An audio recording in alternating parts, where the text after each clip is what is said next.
The Academy. Chapter 1. Before I was born, my father was chosen as the human ambassador to the Commonwealth, dragging my pregnant mother along. I know what you are thinking. Living in the Forum, what a spectacular life. Oh, how wrong you would be. Growing up the only human child among children who don't quite appreciate the human species is as bad as it sounds. It wasn't until I was 5 or so that the stares and behind-the-back comments just out of intelligible range got to me. I asked my father why I was treated this way. My father looked at me with a tinge of sympathy in his eye, sat me down, and began to tell a story. The Commonwealth's first interaction with humanity was when one of their survey ships stumbled upon one of our newer colonies, one destined to be a farm world. Now, the Commonwealth stereotype is the further from the core of the galaxy you are, the more backwater you are. The fact that they just stumbled upon a bunch of farmers didn't help the human image. Humanity could have handled the situation better, but when you can practically taste the disdain coming from your negotiating counterpart, that pesky human pride acts up. The Commonwealth was right. Their technology was better than ours. It worked out that each of their ships was about twice as good as a comparable human ship, but like the Sherman so long ago. We just threw 5 of our ships for every one of theirs. The war quickly ground to a halt and the body count rose, but we kept on fighting. We introduced them to the horrors of asymmetrical warfare and the body count rose faster. Eventually, peace was agreed to and humanity fully entered the galactic stage. As my father ended the story, he looked me in the eyes and said that most were not happy with how quickly we found our way into a high council position, or how we stood firm against the best the Commonwealth could throw at us. All I could do was stand equally firm and shine in defiance. I took my dad's advice, shut most of those bastards up when everyone had to watch me stand up during what amounted to high school graduation, and listen to me give my valedictorian speech. One that was sappy and nice, despite the original draft I wanted. My mother scolded me for hours when she happened upon that one. Didn't matter. I still wound up where all human children outside of human space go, the military academy. There I was in the back waiting for the lecture to start. The topic was going to be on species threat analysis. Just as the professor started the lecture, a student asked him what exactly categorized threat level 10. Some of the seemingly more vicious species barely made a 9. The student didn't quite understand what was so special about a 10 that made it so difficult to be ranked as 1. I know what the student was trying to say, but was too afraid to. Why was humanity the only level 10 and not other seemingly more vicious species? The professor quickly glanced around the room until we made eye contact, and then began his answer. All species undergo extreme upheaval, a tumultuous fire of rebirth, discovery, and renewal. His eyes narrowed in on me, just as I realized that despite other humans attending the academy, I was the only one in the room. Eventually, that species will pass through the fire and enter a period of reflection and peace where he will build his home. A level 10 species sits in the fire, observes the chaos, and decides this is nice, this will be home. I stare back at him. I knew I shouldn't have, but I wasn't starting college this way. Begging your pardon, Professor, but you don't know humans at all. We wouldn't say that. His face shows a mixture of shock and curiosity as I continue. We would say this is nice. How do I make the fire bigger? Chapter 2. The period bell saved me from hearing any sort of response from the professor, and I hurriedly exited the room. 5 minutes later, I'm in my dorm just trying to move on and get ready for my next class. When the vidcom goes off, I'm suddenly staring at the faces of both of my parents. As I started to wonder how they find out so fast, my mind recalls the slightly warped area of air in the corner of the classroom. I should have known I'd have a tail. Making the mental note, I turned my attention to the 2 individuals in front of me. It was a tale of two faces. My father, a mixture of pride and amusement. My mother, sheer rage. "What in the world were you thinking, young man?" "Lily, calm down. He wasn't rude or offensive or anything. He just had a differing opinion than the professor. You can't really be mad at him for speaking during a college lecture, can you?" My father's brave words are not mirrored by his actions as my mom's glare turns towards him. "Jim, you and I both know that with sentiments in the Commonwealth the way they are, no parent is going to let their child stay, which means our boy is going to be the only human in a Commonwealth school again.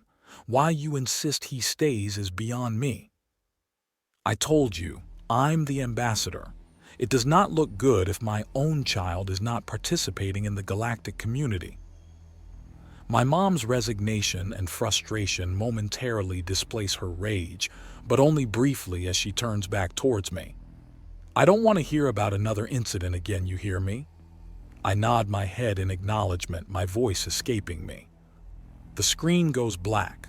A deep sigh leaves me as I head out for my next class. Infamy is not all it's cracked up to be. Everyone knew me. Everyone made sure to share their displeasure of my presence. I swear all the punks in the academy had set up a rotating schedule of harassment and ridicule. As the semester wore on, it only got worse. I don't know what the other students expected. I wasn't super strong, super fast, and I certainly couldn't breathe fire. Coming from a planet where you had to kill the apex predator before you could become, it doesn't instantly mean you were an evolutionary badass. The disappointment in my physical prowess only fueled the insults. I mean, I understood that. You read about and see the flora and fauna of Earth and compare to the rest of the galaxy and think that anything that develops sentience from that place has to be the stuff of nightmares. Then you see average height, pink-skinned, weaponless me. As the miserable first year began to close, the announcement of the annual tournament was made. My interest peaked. Apparently, final exams were handled by a hand-to-hand, single combatant tournament, with the winner receiving the highest mark for the entire freshman class. Why did I care? Highest marks meant the best bed and food for all of next year. It meant a single. It meant mine. The announcement was made in front of all the freshmen during a special assembly. Many groans could be heard, but the occasional cheer was shouted. Those would be the Freld and Krins students among the class. Why? Because only a Freld or a Krins has won the tournament since both species entered the Commonwealth. It should be noted that both were previously rated level 10 threats before humanity showed up.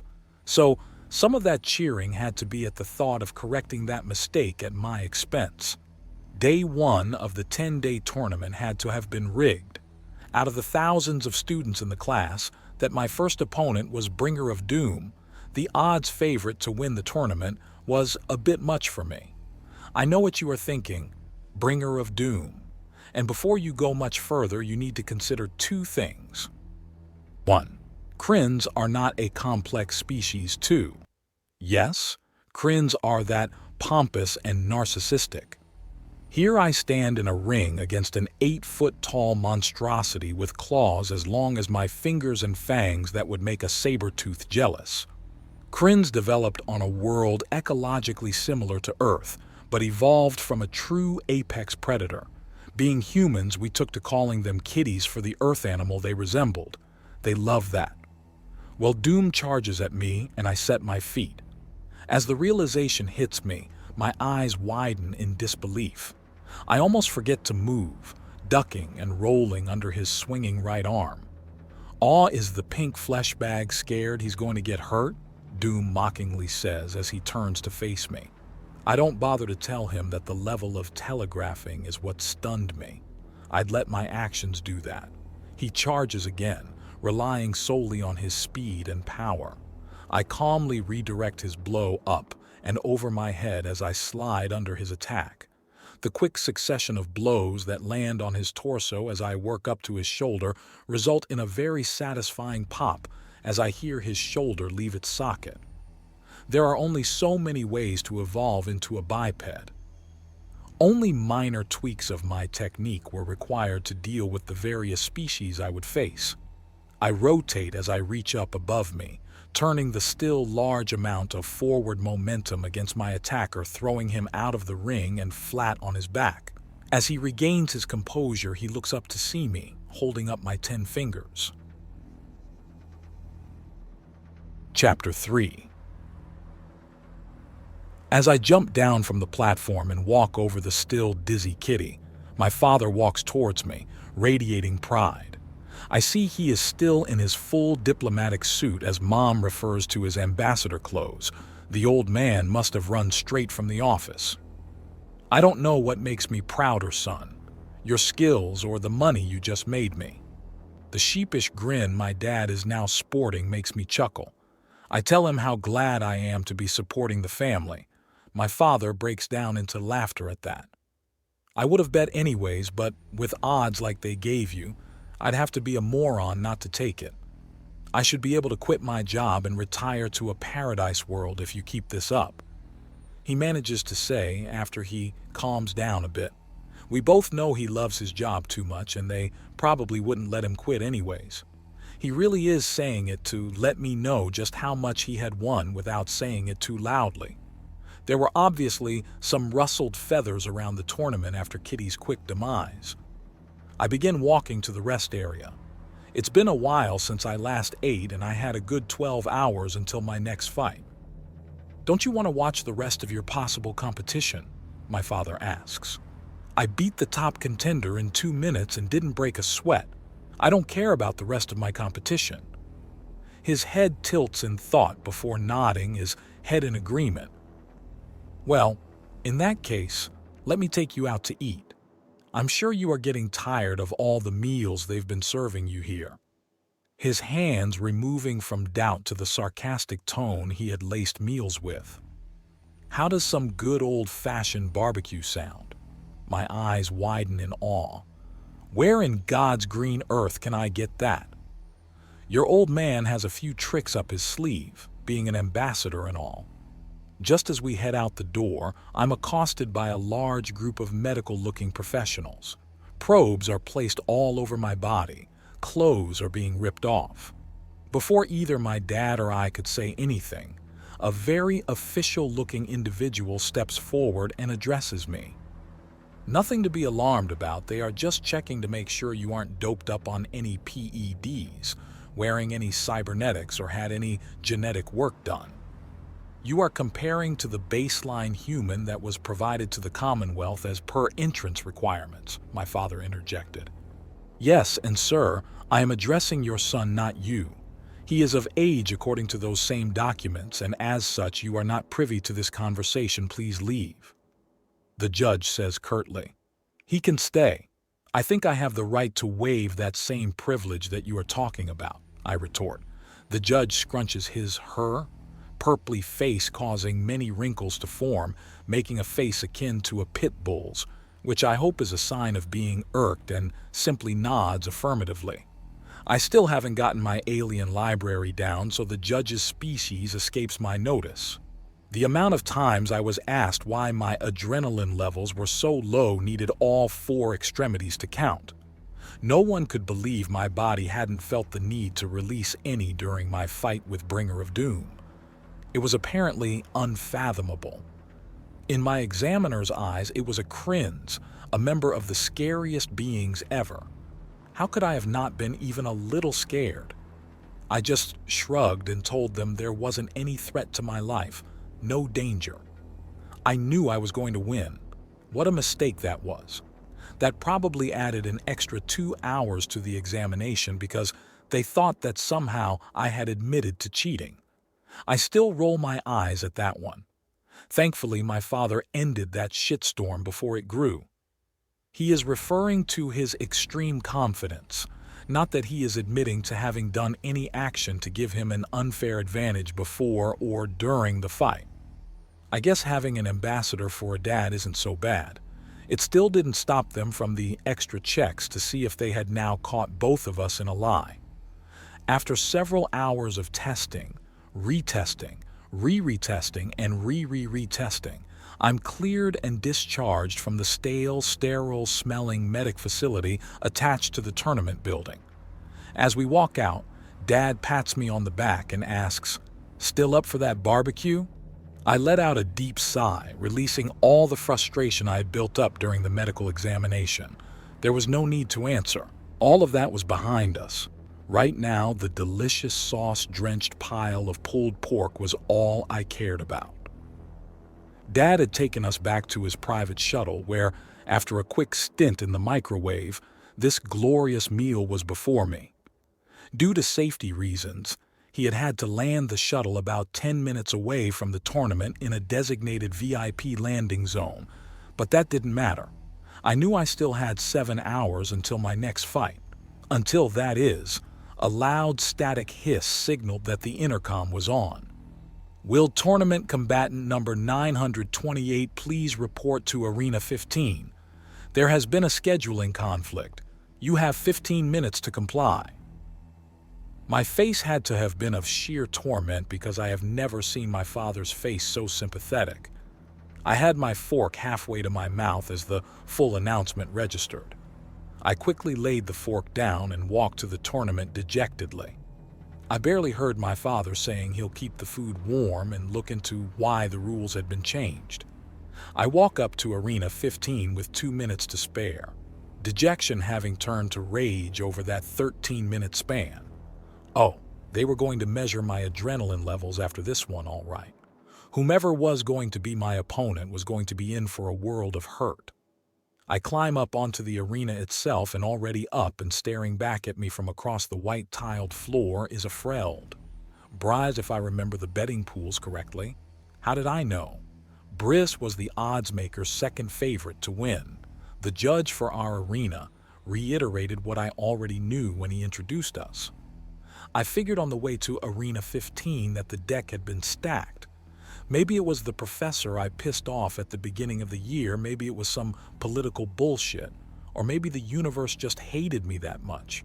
Didn't matter to me. At this point, I had decided that sufficient force was not going to be my MO. Despite everything all my trainers had told me over the years, I was about to be so excessive it would make a totalitarian governor blush. Taking off my shirt to minimize some of the hassle that was going to come after this fight, 2 words crystallized in my thoughts. Statement time. Chapter 4. Briz stands before me, a confident smirk painted across his scaly face. As I was hopping into the ring, I heard the commentator mentioning that his first opponent had forfeited. Maybe Brizit thought I was going to be tired from my previous exertion. Didn't matter. I was going to enjoy erasing that smile from the Freld's face a little too much.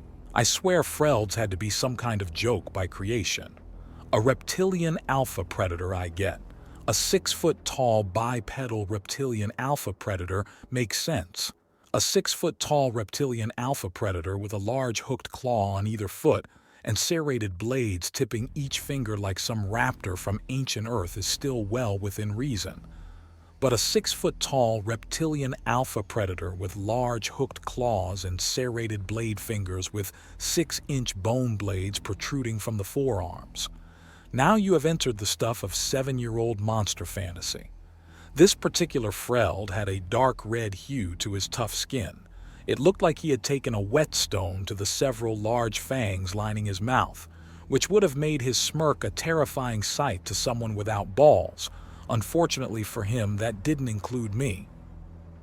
"Is the poor little ape feeling tired?" muttered Briz in what I had to assume was his baby voice. I guess he mistook my features as being tired. Really, I was still feeling down about the fact that there was a plate of pulled pork slowly getting cold outside of my stomach. I didn't even bother replying as the bell rung the start of the match. Violence incoming. I guess someone had been watching, as Briz stands there and adopts some sorry excuse for a fighting stance. He wasn't going to make the kiddie's mistake of a bull rush. That was fine with me. I casually walk up to him. I even pantomime an air of raggedness in my step. I guess he didn't think why I was inviting him to try and hit me, but very quickly I am welcomed by his open claws come straight down towards my head. I couldn't help but let the smile appear on my face. I calmly adjust myself slightly to the side and bring my knee upwards to greet his arm. When I say his arm was as thick as a small tree, I'm being kind to the tree. Luckily, it wasn't his arm that was my target. My entire thigh connects with the forearm blade and I'm rewarded with a satisfying snap as it breaks. Still in the air, I grab the severed blade and slice downwards at the elbow joint and spin, letting the momentum of the swing carry me all the way around to face Brizd again. The arm is hanging on by a few strands of sinew. I was glad with how similar biology made bipedals. It hadn't been that hard to judge where the cartilage was and aim for that. Surgeons would have been proud with how well I separated the two bones at the joint. I toss the blade over my left shoulder to ensure I don't do something to get myself disqualified. I doubt the judge knew how little luck was involved in the blade now resting squarely between his seated legs. Everything had apparently happened quicker than Brizd could comprehend because I could see the pain just now register on his face. That was the moment I chose to continue this beating. I quickly stomp on his nearest foot, making sure to place the ball of my right foot immediately behind his clawed toe and push down into the floor. Using the resultant force, I slam my fist into his jaw in a vicious uppercut, silencing him before his voice could even articulate the scream showing on his face. The force propagating throughout his body finally overtaxes the few remaining strands of sinew on his arm, resulting in an ever-so-satisfying thud sound. Reaching my punching hand up and around the back of his head, I introduce his face to my left knee. As his body lurches backward, a beautiful blood trail arcs away. I bring my left knee in a strike on his right knee, the same leg that I have planted squarely onto the floor as evidenced by the separated claw and blood pattern. I feel his knee buckle and I am very satisfied with the odd angle his knee now bends at. His body still mid-contortion from all the blows it has received would make Picasso proud. Unfortunately, I'm not done. I shift my weight back onto my left foot as I bring my right down onto his other foot, again aiming just behind the clawed toe. My right and left fists connect with his temple analog and where his carotid artery would have gone behind his jaw if he were human, respectively. The force of the blows sends most of his body sprawling to the floor. I say most because now his other knee is bent in another but different and yet still satisfying angle. At this point, the judges have been snapped out of their awe and I begin hearing the cessation bell ringing with incredible urgency. I step away from the mass of flesh that I have left on the floor, content to see the still rising and falling chest and blood continuing to spill out from the numerous wounds. The medics quickly attend to the body and place Brizd in a stable condition. Violence over. At this time, I notice the tournament grounds are completely silent and still. Everyone, combatants included, is staring either at the nearest screen or at my arena directly. I crack my neck on either side by tilting my head towards the corresponding shoulder. Grabbing the nearest hover drone, I drag it into my face for a nice close-up. One word leaves my lips, not loud, but still audible enough for the mic to pick up. Next. Releasing the drone, I begin walking back towards my father's shuttle, but stop as I see him standing in the entranceway. If my mother was there, I'm sure I'd see something different, but right now the stern look belies the pride he has. I know because I've known him and humans my whole life. The member races of the Commonwealth will only see a somber father displeased with the level of violence exhibited by his son. Damn, was he a good politician. Contestant number 928. Please refrain from leaving the tournament grounds. All other contestants have resigned and the tournament is over. Please head to the central ring. A slight pause as the announcer realizes the amount of blood I had painted the central ring in. Air the ring to the east of the central ring for the presentation ceremony. I almost wanted to just keep walking and get to the barbecue that much sooner, but then that wouldn't speak well for humanity. I wasn't that stupid. I mean, I was the son of the human ambassador after all. The trophy presenter looked like he would rather be anywhere but next to me or my slightly taller father. It was probably the shortest ceremony ever. I didn't care I'd have a room all to myself, which after this tournament would mean not having to walk into a room with a quivering idiot instead of a roommate. I would later find out that most of the fights were relatively bloodless. Either it would be a boxing-like fight between the combatants or it would be a fight between Krins and Freld, who were designed to take the claws and bites from millennia of evolution. If it was a Krins or Freld against any other species, a forfeit was quickly sought. Only when the Krins or Freld was sufficiently injured would another species even think about fighting it. That was more trivia than anything else to me. Even the trophy didn't really mean much to me, as it sat casually discarded on a nearby couch.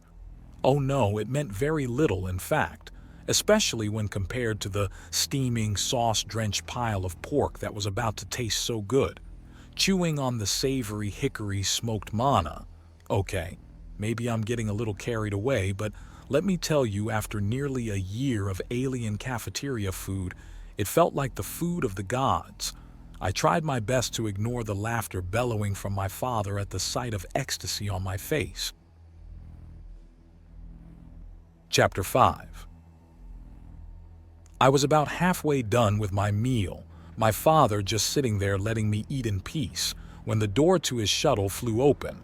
He was not one for the fancy swooshy doors. My guard was down. The food was that good. So before I really could register what was happening, two individuals had lifted me by my arms, holding me at the wrists and elbows. I turned and noted the uniform of what amounted to the Academy Police Department. I had long since forgotten their actual title and would always just remember them as APD. As the two officers began dragging me out of the room, I noted the principal to my left, announcing to the room that I was under investigation for cheating and deceit, and since this is a military facility, I was being indicted on treason charges. The glee on his purpley face, man, I really needed to get the different species down, was disgusting. My father quickly voiced his outrage at such accusations and demanded my release, citing diplomatic immunity. He was quickly rebuffed. Supposedly my admittance to the academy overrode diplomatic immunity or some bullshit. He very soon found himself alone in his office as I was rushed out of the room almost as fast as I had ended my fights. As I was being dragged to the APD's holding cells, I thought about ending this farce but decided that dealing with a kangaroo court about me cheating was better than an actual murder trial. I would just have to deal with this bullshit for a while longer. As I was being strapped down onto the stretcher, I realized my first guess was wrong. I was in the clinic, not a holding cell. I noticed this was one of the isolation rooms in the clinic, intended for seriously contagious diseases. It was apparently doubling as a prisoner treatment facility. The scent of antiseptic was overpowering, but what was far more unsettling was the vast array of very nasty-looking tools located on the tables set about my bed. I demanded to know what they were doing and stated I was not consenting to any procedure without being told explicitly what the procedure entailed and what it hoped to accomplish. Any violation of my consent could be construed as an act of war. I'm not sure how true that last part was, but fuck it. In for a penny, in for a pound. And if it jarred the doctor enough to at least tell me what they were doing before they did it, I'd take the risk. The doctor froze knife in hand at my words. Pondering his options, he looked me in the eyes and said, "We have reason to believe that you have figured out a way to fool medical scanners. I'm about to surgically open your leg to find the mechanical improvements you must have had done." I could feel my eyes widen at the phrase surgically open, and as calmly as I could responded, "I definitely don't consent to that." At that moment, the principal walks in and triumphantly shoves a piece of paper in my face. I can barely make out the words warrant written along the top. You try reading cross-eyed sometime and tell me how easy it is. "We don't need your consent," the principal gloats, "though you do have the right to know what we are doing. The last part comes out dripping with disappointment. The next words out of his mouth are the most chilling I've heard in some time. Unfortunately, we don't have anything that would be a non-lethal anesthetic for a human. If I wasn't ready to commit murder, those words sealed the deal. I dart glances at my restraints, noting in excitement that their knowledge of human anatomy was poor. A slight contortion of my hands and I should be able to pull my hands through. Sure, I'd tear some of the flesh from my hand, but that would be a small price to pay. Just as I was about to introduce my fist to the principal's face, my father walks in. "You will do no such thing."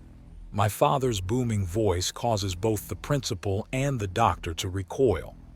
"You will wait until anesthetics can be brought from the human consulate. If you proceed now, you can be assured that I'll get the whole thing dismissed on lack of due process." I audibly exhaled my relief at my father's statement. Unfortunately, it was short-lived. I saw a human medic come in and hand a set of fluid-filled needles to the doctor. I'd seen those needles before, and then realization struck me. The only medical supplies we had on hand were emergency ones. The notion being that if something serious happened, that individual needed to survive long enough to get back to human space. I would only be receiving local anesthetics. I wondered why my father would be so prompt, but then I guess it was an act of good faith or some other political maneuver. It's odd watching your leg get carved open. The doctor was nice about not completely destroying my calf muscle. It helped that the medic stayed to ensure no lasting damage was done. As the last muscle layer was set aside, the principal leaned in for the triumphant reveal. If I wasn't in awe of my dissected leg, I might have enjoyed the shock on his face. There was a normal-looking bone before him. "Cut into it," he demanded. This sparked another intense argument. It's hard to not do permanent damage when you start slicing bones. The argument was finally settled by agreeing to use a small drill to take a core sample of my left femur. Analysis of the core showed what the 3 humans in the room knew. I was all natural, no augmentation anywhere. The principal wouldn't admit defeat yet. My plentiful blood supply that they had collected would be extensively tested for drugs, we were assured. My leg was patched up and the 2 aliens left, leaving me, my father, and the medic alone. My father spoke first. "Not a word to your mother or another soul outside of this room." Turning to the medic, he continues, "That goes for you as well, Richard." "Why?" I ask. "Because if any of this reaches the general public and the pundits, all of our work integrating into the Commonwealth will be undone. War will return, and we may never find peace in this galaxy," my father states flatly. His words ring true. "Fine," I agree. Richard nods his consent. Flashes of his time on the front lines from the last time humanity fought with the Commonwealth more than enough of an incentive for his silence. I was discharged from the clinic several days later, acquitted of all charges, of course. I wish I had a camera to record the look on the principal's face as he read the dismissal of my charges. I, of course, received a scolding from my mother about how vicious I had been, stating how I was only making my school life harder. I disagreed with her. Not to her face, obviously, that would be suicide.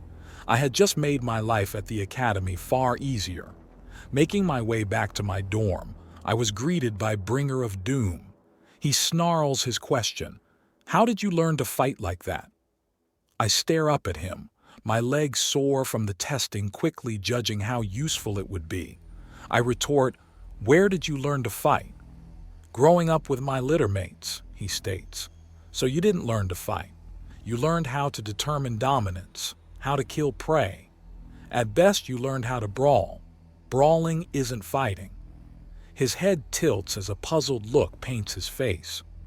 "I don't have claws or fangs or thick hide.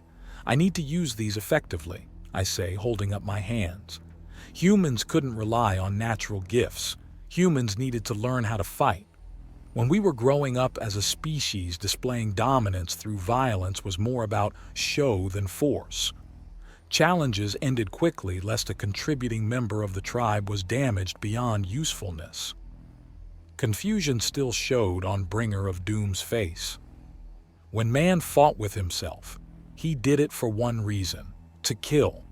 Fighting to kill is far different than fighting for dominance. That is why I won. I know how to fight. You know how to brawl. At that, I was done with the lesson and walked around the slightly less confused Kitty. Author's note: I'm not saying aliens don't fight among themselves or that they are bad at fighting, just that fighting with weapons, especially ranged weapons, is entirely different than unarmed combat. I was given a wide berth as I walked the halls of my dorm. The whole planet saw that fight. I was a demon to them. It was going to get worse for them. Year 2 at the academy was heavily geared towards combat simulations. A reflexive, predatory smile appeared on my face, and I was going to enjoy reminding my fellow students and teachers the horrors of humanity at war. Chapter 6. Abbas was awoken by a sharp, tingling electrical pinch on his ass. Cursing softly, he opened his eyes to see the wide, grinned face of his Alma. The neurological interface ensured rapid communication, but also allowed her to get into his memories. He rued the day she uncovered his sister's fondness of whacking him on his behind when he was younger. Colonel Abbas snapped out of his nostalgia to confront why his Alma had woken him. People who weren't in the know about these suits would just assume that he was referring to an AI connected to the power armor. But for the soldiers manning them and the scientists that made them, it wasn't quite appropriate. Alma, or spirit, in some uncommon language used by the tech who finalized the design, better describes how much control the AI has over the suit. It's not like the suit can fight on its own, but Abbas had seen his with enough rudimentary movement to sneak up on him during one of his ever-so-rare R&R weeks, and just enough to rat-tail him with a wet towel. "Stop that and pay attention, there is work to be done," his Alma scolded him. Shaking his head, he focuses in on the location of interest on his HUD. It was the kid out for some exercise, it seemed like. Abbas looked at the timer. The kid was up about 3 hours earlier than first muster. Watching closer, he began to understand why. A true martial artist has to stay in form, and if Abbas was in his shoes, he'd rather not have an audience either. Abbas had to admit, the kid knew his stuff. The ambassador was raising that boy right. Abbas continued watching as the hours passed, and then he saw it. That telltale glimmer of a stealth suit. Of course, another race would have it. It's not like sneaking was a uniquely human thing. Before he had raised his scope, his vision had already been altered to infrared. Abbas really couldn't believe the audacity of whomever the assassin's employers were, but no matter, he was an amateur at best. But then before he could finalize the trigger pull, his finger stopped. X-ray scans reveal no visible weapons, and he doesn't have a threatening posture. He might not be an assassin. Sighing, Abbas stayed on his scope, waiting to prove her wrong. I do always enjoy this time of the day. The brilliance of the local star is beginning to vanquish the night. The air is clean and fresh. It was also nice knowing that everyone would be asleep and I could practice without spies/cheerleaders/detractors. Suddenly a twig crunches behind me. I leap at the noise, assuming that anything that wouldn't announce its presence to me was something I didn't want to treat friendly. I'm a little confused as I hit a wall of air and then find myself a few inches off the ground, clearly on top of something. Just as quickly, I'm staring at the pale face of a Hyrox. I've been studying up recently, so I stopped feeling bad about not recognizing the species. "Stop, stop, stop, I'm sorry, please don't kill me," assaults my eardrums. "I'm not going to kill you, but how did you just appear like that and why was I floating?" It's a stealth suit. It tries its best to project an image of what is on the opposite side of the suit to render the wearer practically invisible. How did you see me? I take a moment to lock that information away. There had been a few times I'd seen a similar glimmer shaking my thoughts away. I say, I heard you. You stepped on a twig. It really wasn't that hard to guess where the sound was, and it was close enough that I figured I could lunge at the interloper. His face begins to fleshen out. What's your name? Because right now, I'm thinking of calling you Ghost, I inquire. Granks, he blabbers out. Granks? I want to make sure that is what you were trying to say and it came out wrong because of the stuttering. Yes, Granks, he states definitively, having gained his composure. Okay, Granks, mind telling me what you were doing sneaking up on me like that? I wanted to see what you were up to. I've always been a light sleeper, and when you left, I just had to follow. You know you could have asked me, right? It's not like I'm a big monster or anything. He stares at me doubtfully. The entire planet seems to think otherwise. I chuckle. I suppose I made a bit too big of a statement. I shrug as I continue speaking. Well, Granks, has your curiosity been satisfied? Maybe we go to the mess hall and grab some breakfast? Sure, that would be okay, so long as this isn't some trap. Trap? Nah, if I wanted you dead, I'd already be hiding the body. His face goes deathly white. I'm joking, kid. Geez, calm down. I'm not gonna hurt you. I hoop up so, he says, barely letting any tears show. As I stand up, I finally take in his appearance. The Hyrox came from a water world, but still managed to resemble humans. In many ways, you could say they were mermaids, but with 2 legs instead of a large fishtail. The Hyrox had found it easier to sleep on the little land that was available and avoid the hunters of the deep. They had a remarkably similar skin tone to humans, especially that olive skin tone so often found in the Mediterranean bloodline. Granks had dark black hair and stood about 1.5 meters tall and was still able to look lanky. It was nice meeting someone that wasn't looking to beat your face in or poke you with an endless supply of needles. This might be the start of something fun. His sister's triumphant face almost made Colonel Abbas want to puke. But then gratitude rushed in as she then showed him the personnel file of this Granks. It really was laughable how bad the cybersecurity of the Commonwealth was. Good thing they forbid anyone from visiting the human extranet, because the number of worms and Trojans that would propagate throughout Commonwealth space would be catastrophic. Enjoying that laughable scenario, Abbas returned his attention to the file. This kid was an ambassador's son as well. Oh man, would that have been a terrible mess. But then 2 terrible thoughts entered his head. How did that kid get access to such top-of-the-line stuff? And why was he talking to a human when his father is probably the most anti-human voice on the entire forum? It didn't help that he was also in charge of admissions. Maybe their stealth technology is way above ours, and this is some old model that you can get from surplus stores. Abbas received a quick shock on his ass again and was told to stop trying to rationalize. Yeah. Looking for answers is not the same as finding answers. I know. Just patch me in to TACCOM. We need to report this for sure.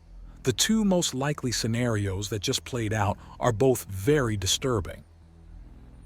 Abbas really hoped Grank's father, Crang, really was that cold-hearted of a man to sacrifice his own son to achieve his goals, because otherwise this whole thing was going to turn into a massive shit show. Chapter 7. Somehow, regardless of location, planet, economics, or species, cafeteria food always looks and tastes the same. Oh sure, it might not be called the same thing, but the scrambled egg analog tastes just as much as cardboard as Earth scrambled eggs, or at least that's what the other humans had said before they left. I really only had a taste of what was offered on forum. Both the orbiting station and planet are called the same thing, for confusion of course. Bacon analog was styrofoam and so on and so on. I mean, I had heard that the Academy was all about Spartan living conditions, but would giving me even a little black pepper be that heinous? Granks didn't seem to notice the terrible food he was eating. How did I know, you ask? He kept telling me how much he loved eating breakfast and what a good meal they always served. 18 years living on the forum has cemented for me the fact that humans are the only ones that know how the hell to make a good meal. Each time Dad brought something home from one of his official Earth trips, it was like he had brought manna from Mount Olympus itself. "What were you doing early?" Grank so rudely interrupted my nostalgic thoughts of pulled pork. "I'd rather not talk about it," was my curt response. "How come? Is it like some super secret training that you really would have to kill me if you told me? I mean, why would you do it out in the open like that if it was?" Jesus, this fella was going to keep hounding me about the topic, wasn't he? Or is it something shameful in your culture and you're worried that your father might find out and it'll cause a scandal? Yep, definitely not going to shut up about it. Sighing, I respond. "It's called Tai Chi." "Tai Chi?" He responds in a pretty decent effort in pronunciation. "Sure, that works." "What is Tai Chi? Was I right? Is it some form of dance that is frowned if a male of your species does it?" This guy wasn't going to relent at all. "No, it's a relaxation and meditative martial arts style." My mental facepalm was already driving itself through my forehead even as the words martial arts style were leaving my mouth. Martial arts style? Granks titles his head. I've never heard of that before. It's a weird and apparently only human concept that I'd rather not discuss. I'm not sure if I was saying that to be secretive or that this doofus had just pissed me off and I really wanted this conversation to end so that I could go back to disliking my breakfast. Maybe later then. Which I prayed to the entire human pantheon was Granks dropping the subject. Not letting the silence be a sign to Granks that maybe now I was ready to talk about it, I changed the subject. "Where the hell did you get something as fancy as your steed?" Before I finish my sentence, Granks has placed his hands over my mouth. I made a mental note that though fortuitous, my reaction time was too slow as I already was able to lower my rising right hand. Granks was seated on my right. It'd be an additional hour in front of an automatic baseball pitching machine tonight. Quiet. I can't let anyone find out. I tried to convey all of my curiosity through my facial expression since I still had a hand on my mouth. I, kind of borrowed it from my father's protection unit. It has been helpful moving around the academy to see things I shouldn't. Alarms ringing in my head. Suspicion at maximum power, I ask. Like what? "Oh, like the female locker room." The internal sigh in my head was almost audible as I found myself lowering my right hand again. "Oh, I didn't know there were a lot of Hyrox females enrolled at the academy." "There aren't, but it's not like only Hyrox females are good to look at." And here humanity thought it was the only species that thought of having sex with a green space woman. I'd let this questionable story pass. I'm not sure I'd risk getting caught with a stolen suit from my father's protection squad just to be a peeping Tom, which made me wonder why I had never seen said protection squad. I'd always just chalked it up to my father being a badass, but now maybe he wasn't so badass/moronic as I thought. Anyways, it was a believable enough story. Besides, some semblance of a friend would be appreciated after 18 years of trainers and parents. The schools I had gone to in the past had other humans, sure, but they always managed to keep us in different classes, and now I'd made it so that no human would be applying for the academy for who knows how long. "So, do I have your word that you won't tell another soul?" Man, this not being able to internal monologue all the time was going to take a while to get used to. "Yay, I won't tell another soul." A realization struck me. I'm surprised it took me this long to figure out. Why are you talking to me? With your dad's position on humans, I'd thought you especially would avoid me like the plague. A somber expression appeared on Grank's face. I'm much more open-minded than my dad. Plus, Bringer of Doom had been bullying me the whole year, so seeing him embarrassed like that earned you a lot of points in my book. Ah, was all I managed to say, finishing up my sustenance delivery method because meal was too good of a word for what I just ate. I stand and face Granks. Well, since we don't have class for another few weeks, I'm off to the gym to work out. If you want, we can meet up again for lunch around 13 o'clock? Yeah, that sounds great, was Granks' reply. It seemed almost fake, but I conceded the benefit of the doubt and just figured I wasn't used to Hyrox's tone and body language. Colonel Abbas pensively scowled as he clung from the outside cafeteria wall while the audio of the conversation of his charge and Granks registered. His gut told him he should just end the Hyrox and make it look like an accident. He, too, didn't completely buy the story of stealing a stealth suit to look at naked women. Normally, you'd think something as heinous as assassination would be excessive, but he was alive today because of listening to his gut. A sharp shock danced across his backside and his alma. If his gut said that removing this kid was the best course of action, it was only because he knew he was biased that he wasn't considering the steps necessary to follow through. Colonel Abbas had really come to despise the Commonwealth. Spotting two Freld cooking a human corpse fully cemented that hatred. His left lip curled up in a predatory smirk, remembering the look on the two Freld's faces as he methodically, surgically immobilized their bodies with Hubab, his rifle. He enjoyed knowing they had slowly bled out. Another sharp shock to his backside as his sister's scolding countenance encompassed his HUD.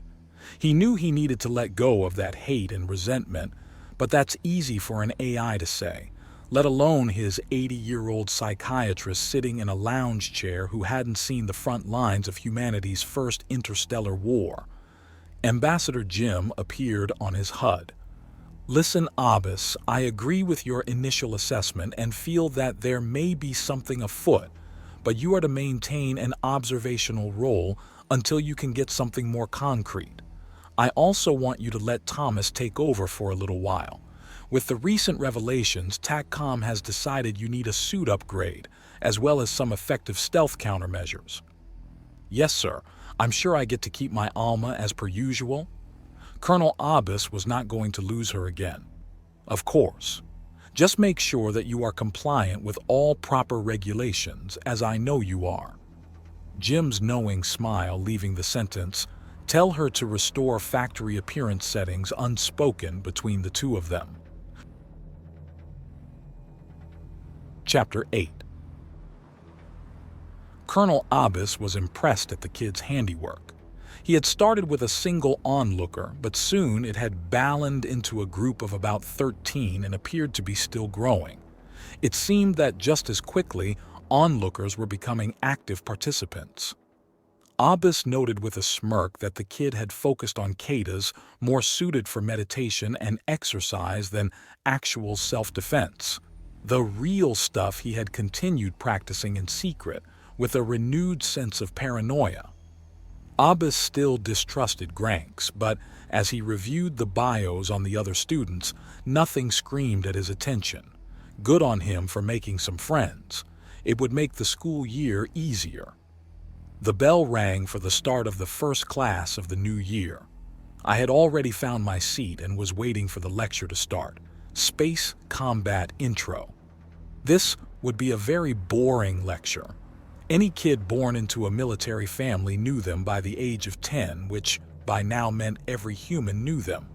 It really was funny to see how wrong most sci-fi writers were when it came to space combat. The first thing is shields. It would be nice if you could make them, but a magical wall of energy that can stop a railgun remains the white whale of space combat. Another disappointing development is the lack of energy weapons. Any EMP attack is utterly useless because one of the first things of interplanetary travel is to build your ship as a Faraday cage to help keep the occupants alive from all the nasty stuff going on between planets. The benefit of being impervious to EMP assaults is a big plus. Lasers would be somewhat nice, maybe, if it wasn't for the fact that plenty of materials can be constructed to resist them. You end up heating your own ship more than an enemy's ship anyways. Proton or neutron guns are still effective, particularly the neutron gun due to the lack of shielding possibilities, but then you get into a cost analysis issue. The energy required to do any real damage with a neutron gun can be done at 1/100 the cost by a railgun. Missiles are a possibility, but sadly explosions don't really do that much in the vacuum of space. What with the no air to propagate a shockwave in? So a missile ends up being a super fancy spear, which again gets you back to the question of why is it better than a railgun? Even nuclear weapons are pointless. You don't get an expanding fireball since there is no air to ignite. You get a lot of heat and a lot of ions neutron generation, but since you had to put it on the end of a missile, a lot of countermeasures appear. The final fancy thing is antimatter. Except antimatter/matter reactions generate over 60% of their energy as neutrinos, or something that takes kilometers of rock and water to even react once with, which means you get much more effective weapons out of other choices. Not to mention antimatter containment is a bother, and trying to cram all that into something like a missile is silly. What does all this mean? It means that after hundreds of years and incredible advancements in technology, modern warfare was dominated by 17th century naval combat doctrine. The best way to fight in space was with a heavily armored ship bristling with railguns and loaded with reactive flechette screens. The armor is self-explanatory. The screens were probably the closest thing space combat would ever get to shields. Besides doubling as anti-fighter defense, the flechette screens would use motion detectors to try and place a wall of lead directly in the path of an oncoming railgun round and prevent it from hitting the armor of the vessel. In the end, terms like broadside and ship of the line were extremely relevant again.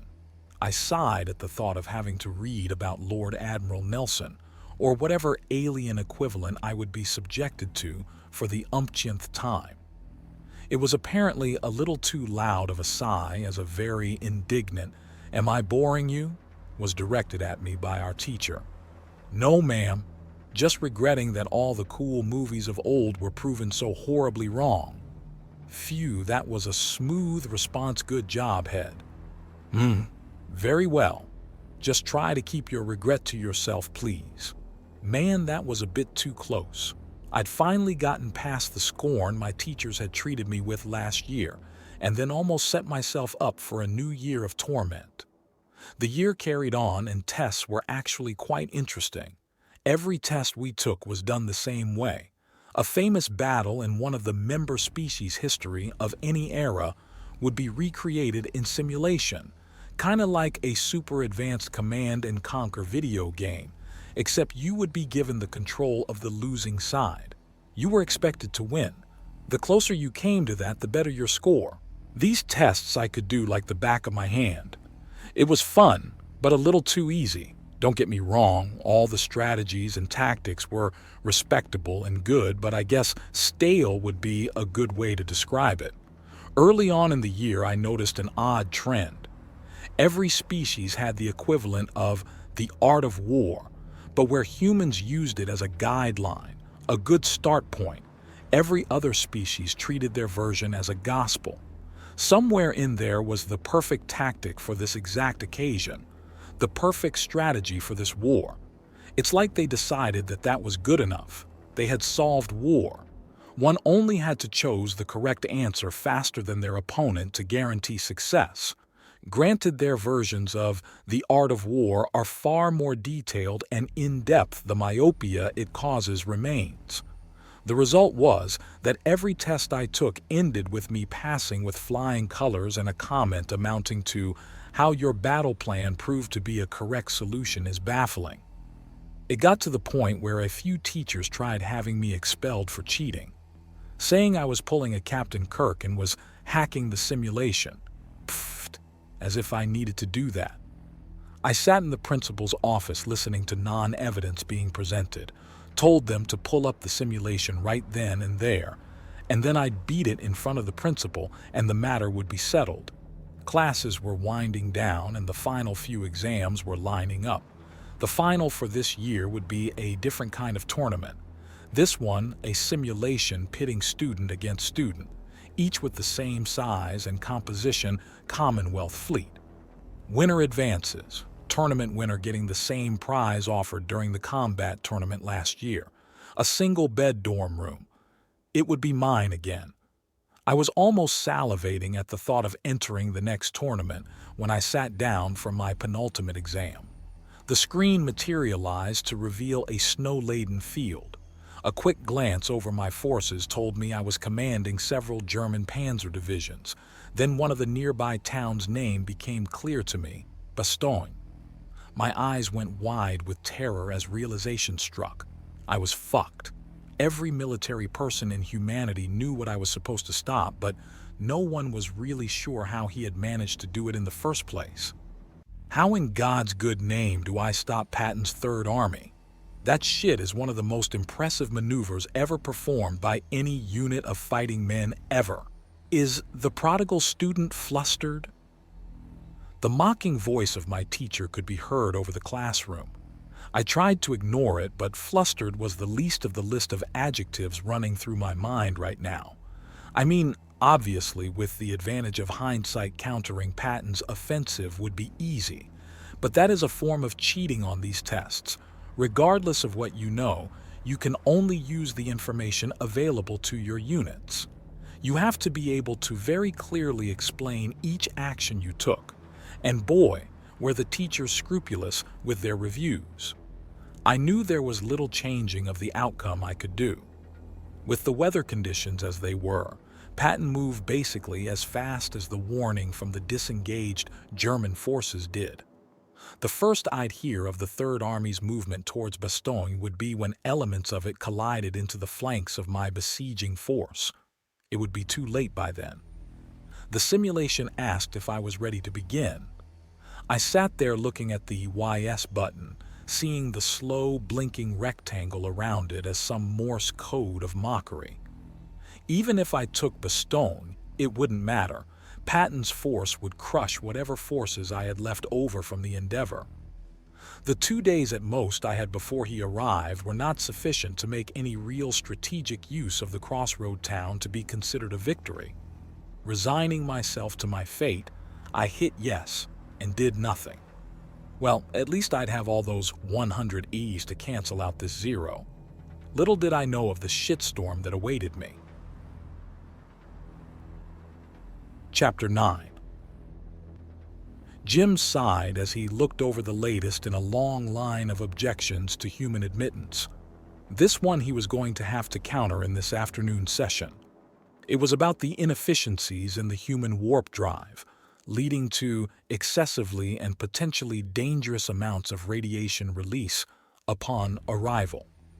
Warp travel generated a huge amount of radiation at the leading edge of the ship that was released once the warp drive was disengaged.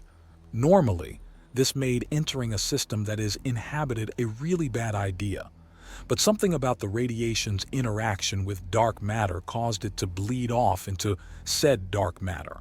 Hence, warp drives could only be used along the lines of dark matter crisscrossing the universe.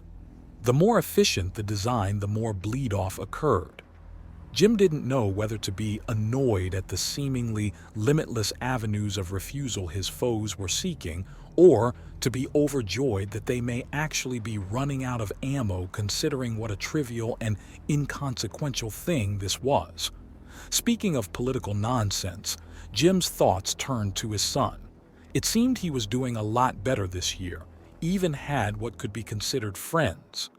The scholastic success he was having was causing some waves, but Jim would be damned if he would tell his son to underperform just to mollify some doucheboggle xenophobe. His thoughts were interrupted as he noticed the blinking red LED on his desk. Apprehension seized his being as he pressed the nearby button. Colonel Abbas's face appeared before him. "Sorry to interrupt, sir, but we have a huge problem." Jim's heart sank. "What kind of problem?" "The expulsion kind," was the somber reply from Abbas. Grabbing the mobile, Jim gathered his things and rushed out the door. "Keep talking, Colonel," I'm already on my way. Pulling up a copy of the Academy's rules and the syllabi of all of his son's courses on the mobile's HUD. The last efforts of stubborn fools would have to wait. Excuse me, ma'am, but could you repeat that? My voice straining to hold back the mixture of shock and rage I was feeling. Your tenure here at the Academy is over, effective immediately, was the curt reply I got. Why? Was all I managed to get out before I stopped myself. The rest of that sentence wouldn't be received well. You didn't even try to take your latest test. That quitter's spirit will not be tolerated by military commanders of the Commonwealth. Ma'am, I swear to you that I may have gotten a negative score if I tried anything other than the historical account. I would have been lucky just to keep a 0. Impossible. No situation is that set in stone. You of all people should know that, considering your track record with these tests. Just as despair was about to consume me and take with it any filters I had, my father entered the room in a manner that, considering how politically he acts, amounted to barging in. Before we continue this any further, I think my son deserves to see the class's performance. Stammering, the principal responded, "That isn't available." Why not? Everything is already attached to a computer. Compiling scores and applying statistics is a trivial matter. There aren't any scores to compile, muttered the principal. My father inhaled sharply, an action that would be equivalent to a thrown punch by any other man. You mean to tell me you gave my son an impossible battle to win, but not to any other student? Why such treatment? I mean, you must have in your history battles that are so foregone that little effect can be made by the students. When the Academy asked for a list of battles from human history for these simulations, you were warned about the lost causes we were including. Yes, well, we do have such battles, but normally you can get some positive score out of it, and then curving of the class takes care of the rest. It was just that your son appeared able to turn impossible to overcome losses into resounding victories. It was frustrating the teachers and other students. We decided that this would be a fair way to even the scores. So a student is excelling far beyond expectations, and you decide to tailor a test just to make him fail. I don't think I need to tell you how dishonest that sounds, especially considering the species of the student in question. Oh no, Madame Principal. You will have every other student in that class take the same test, and then we shall see the results. Regardless, you and I both know you can't expel him for this. Nowhere does it say you have that authority. However, you do have that authority if he does not participate in the simulation tournament in a week, but I suppose that was the real plan all along. Make him think he was expelled just so you could actually expel him when he failed to show up. No, I don't know what you were talking about. I would never. The wide-eyed expression on her face was a fond memory I would cherish forever. Her face quickly turned, though, as a realization struck her. How did you find out so quickly? Believe it or not, I have friends at the Academy. There actually are Commonwealth citizens who like humans. Was all that my father said, but all I could think back to was that shimmering of air I had seen occasionally around campus. Desiring to end the conversation, my father turned and left as soon as he finished his statement, leaving myself and the principal to fully process the events that had just transpired. So, the rest of the class took the Battle of the Bulge test. The results were quite spectacular. Some students managing to earn negative scores by inflicting even less casualties upon Third Army. Their attempts at a counterattack had been quickly surrounded and cut off. 0 proved to be the best score. I would be staying at the Academy. I sat down at my bunk and opened up the fleet primer we all had been given to prepare us for the coming tournament, a smile appearing as I read the ship list we had. This was going to be so much fun. Chapter 10. Admiral Akutagawa looked out at the tournament floor below her. She was in one of the observation rooms situated around the simulation floor that was available for friends and family of Academy students. She was almost salivating at the thought of all those simulations that the Terran Republic would gain access to upon entering the Commonwealth.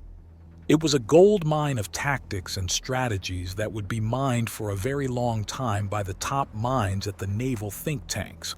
All those thousands of naval combats to look over with such glorious detail.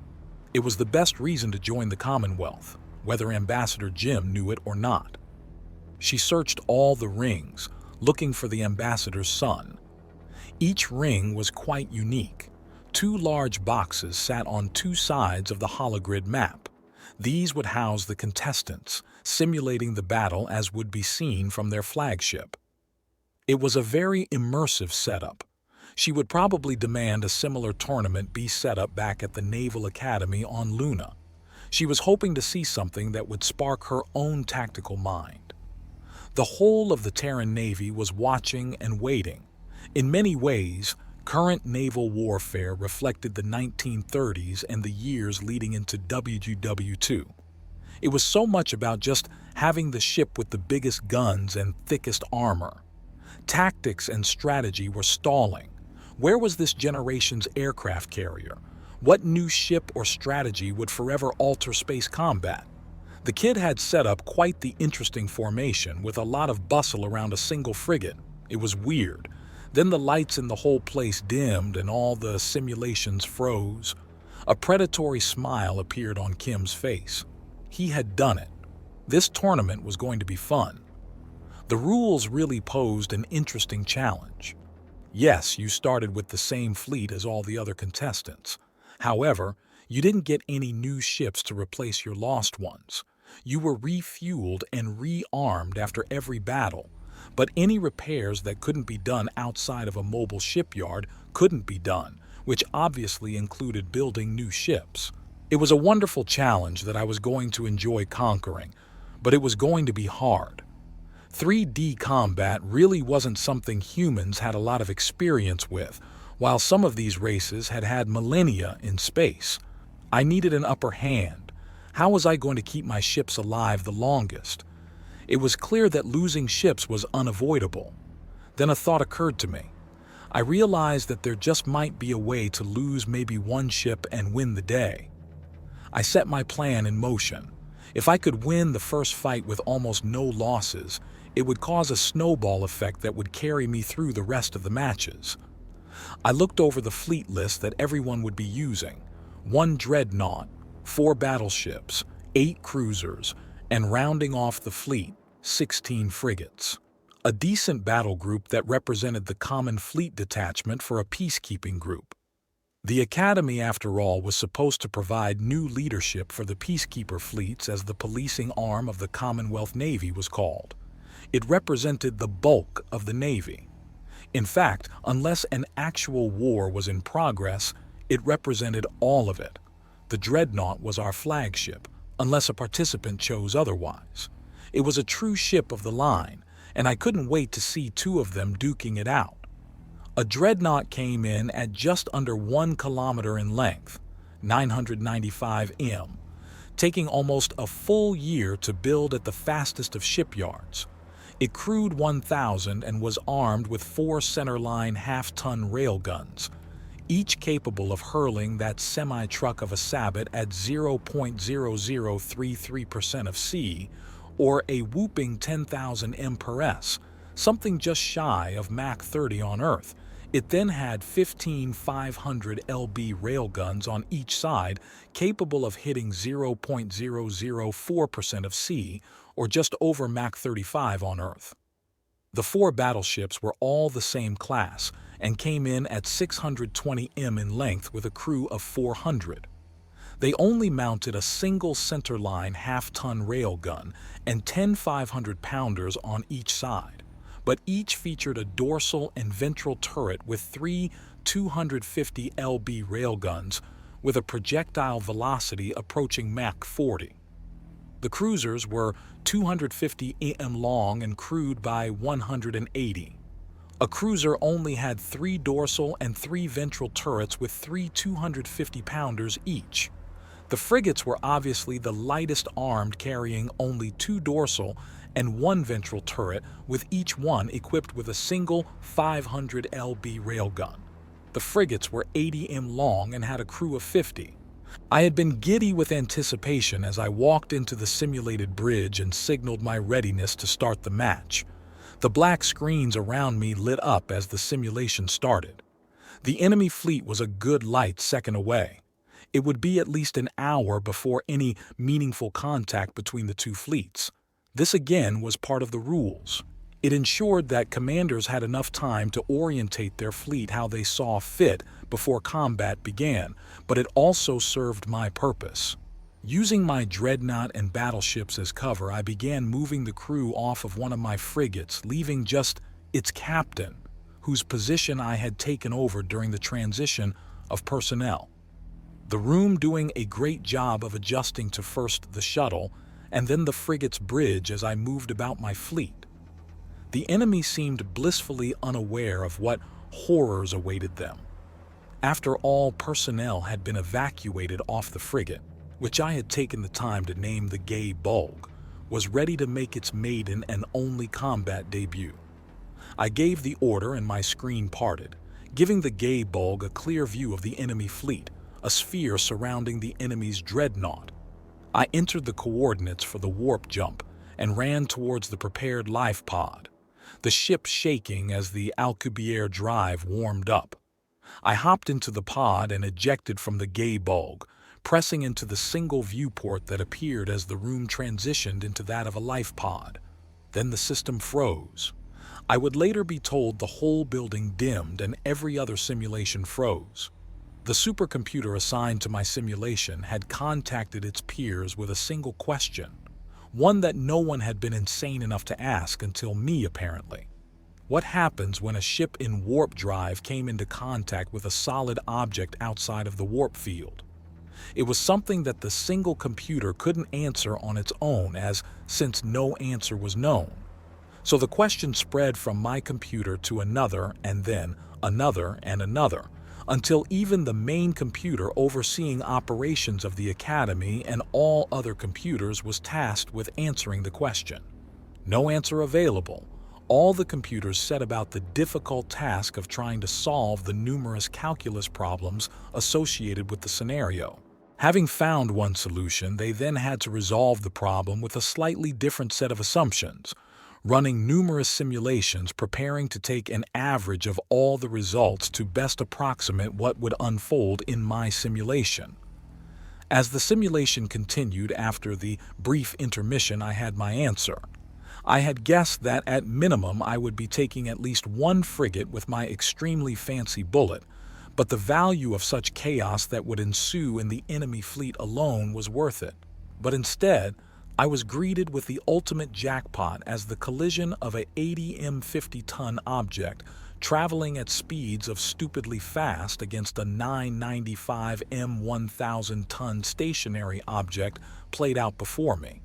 The devastation was spectacular, and the captain of Behemoth, my dreadnought, informed me that the particle burst would be sufficiently spread out, thank you inverse R² law, that only a brief rad treatment would be necessary for myself, while the rest of the crew was sufficiently protected by the shielding on their ships.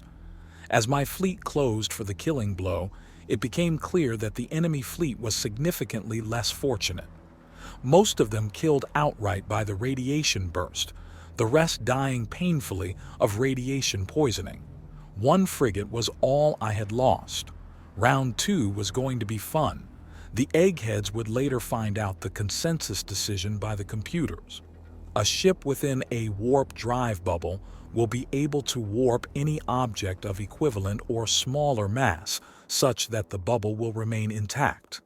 This meant that as the Gay Bulge passed through the enemy frigates, those frigates were warped around the Gay Bulge, which normally meant having the ship being violently ripped apart.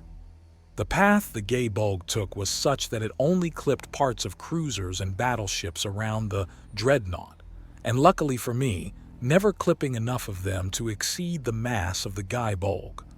When the ship inside the bubble meets a mass greater than itself, It causes the bubble to collapse spectacularly, releasing an equally spectacular radiation burst of various particles, far more than if the bubble was controllably shut down, and also causing the ship within the bubble to apparently jump up to several percents of thank you relativity.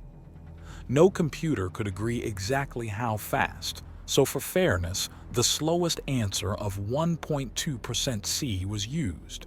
As I exited the simulation chamber, I was greeted by the principal and one of my teachers, standing both as shock incarnate. Cutting both of them off before either could regain their composure to speak, I stated, "I didn't sacrifice any of my crew. I was personally on the bridge of the frigate to initiate the jump, and nowhere in the rules did it say I couldn't do what I did. So if you will excuse me, I'm going up to the observational deck provided me, and I'm going to relax." I quickly but deliberately walked past them and up the stairs. I was greeted with resounding applause as I entered the deck. Many various faces smiling largely, including my father's. A very well-decorated Admiral, whom I recognized as the hero of Gateway, stepped forward and asked, "What are you going to do now that you have revolutionized warfare as we know it?" All I could manage in response to such a grandiose comment was, I'm going to go to Disney World?"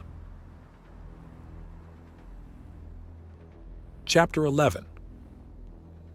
As the laughter subsided, I actually took the time to look around the room and noticed two things.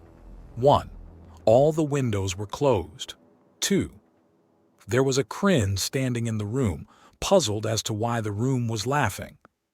The Kryns I recognized as Eternal Tormentor, my survival instructor. He was the guy that would keep you alive when you crashed on some forgotten, cursed world. "What's up with the room? And why is one of my professors here?" At that, my father steps forward. "You see, son, it's a rule that during the first round no one is allowed to see or hear anything about their competitors' strategies. It rewards students that come up with innovative strategies, without giving them an advantage by being able to look over their opponents. Mr. Tormentor here is just to ensure that you are following all the rules." "Oh, so I get to do that all over again? Man, this tournament is mine for sure," I sheepishly replied. "It would seem that way." "Mr. Youngston," growled Tormentor, "I must admit, you have held your own at the academy. I did not think you could do it. You even didn't fail my class. Few non-Kryns or Freld can say that, though I'll have you know it was only because your use of a rope trap earned you an extra point." Tormentor actually sounded happy as he finished detailing how close to retaking his class I had been. Was he smiling? Nah, must have been the light. All there was to do now was sit down and wait. Well, that and have actual food again. Boy, my stomach was never going to forget the slop they serve us at the cafeteria.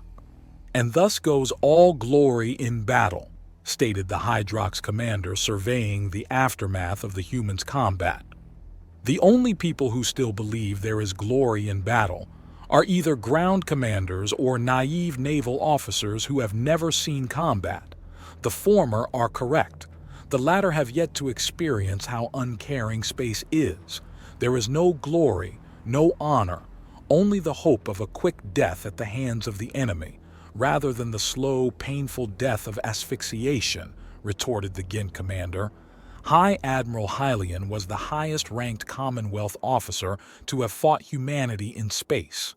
All his superiors were drifting in that graveyard the humans call Gateway. "Besides," continued Hylian, "it was bound to happen soon enough. Some fool was going to be stupid enough to see what happens when you hit something while in warp. I'm just glad we found out now." "Why? There is no defense. The boy has uncovered the ultimate weapon." Admiral Rank contemptuously spat.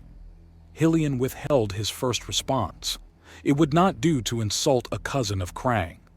Crang, the unanimous leader of the Hyrox, had certain privileges that even a war hero couldn't trump. These privileges were due to the fact that the Hyrox had the largest economy within the Commonwealth. One truth of war has remained constant, my esteemed colleague.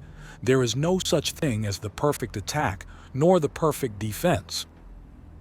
Bah! You've been reading human strategy theory, haven't you? That drivel. The war equation is all any commander needs to win the day, responded Rank. I'm sorry if I doubt that warfare on my island homeworld would best be answered by a book written by a Hydroxian commander on that mountainous terrain of your world. It becomes even less true once you hit space, Hillian retorted, trying his best to remove any trace of the ire that was building inside. I also need to better understand them, seeing as how the day draws ever nearer where I will have them under my command. I need to try and understand what people like that student out there will do when I give them an order. I don't have the luxury of xenophobia or misplaced superiority, continued Hillian. They haven't been admitted yet. Yes. We all know how ferociously your cousin is fighting their admittance. I've always wondered why that is. How do you not know? Your commander, Yandre, was Crang's lover. You mean to tell me Crang is pushing for something that will almost certainly result in a war, one whose horrors we will never have seen, over the death of a mistress? Hillian could not withhold the contempt in his voice. The sheer notion was so preposterous. Oh, come now. It won't progress to that. The humans will just be forced into isolation where they will slowly wither into insignificance. That is where you are wrong, my friend. They may not look it, but if you want to know where to start looking to find a similar mindset, you have only to look at the Krins and the Freld for a decent copy of their psychology. They had the advantage after the Battle of Gateway. They gave it up for a chance at peace. If we throw that away, they will view it as an act of war.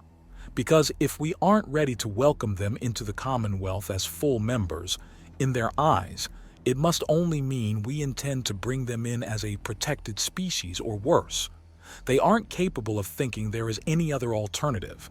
Eons of vicious competitions, the likes of which neither of us can fathom, has seen to that. No, my friend. If your cousin is successful, I fear for the galaxy. Bah, I've seen the reports.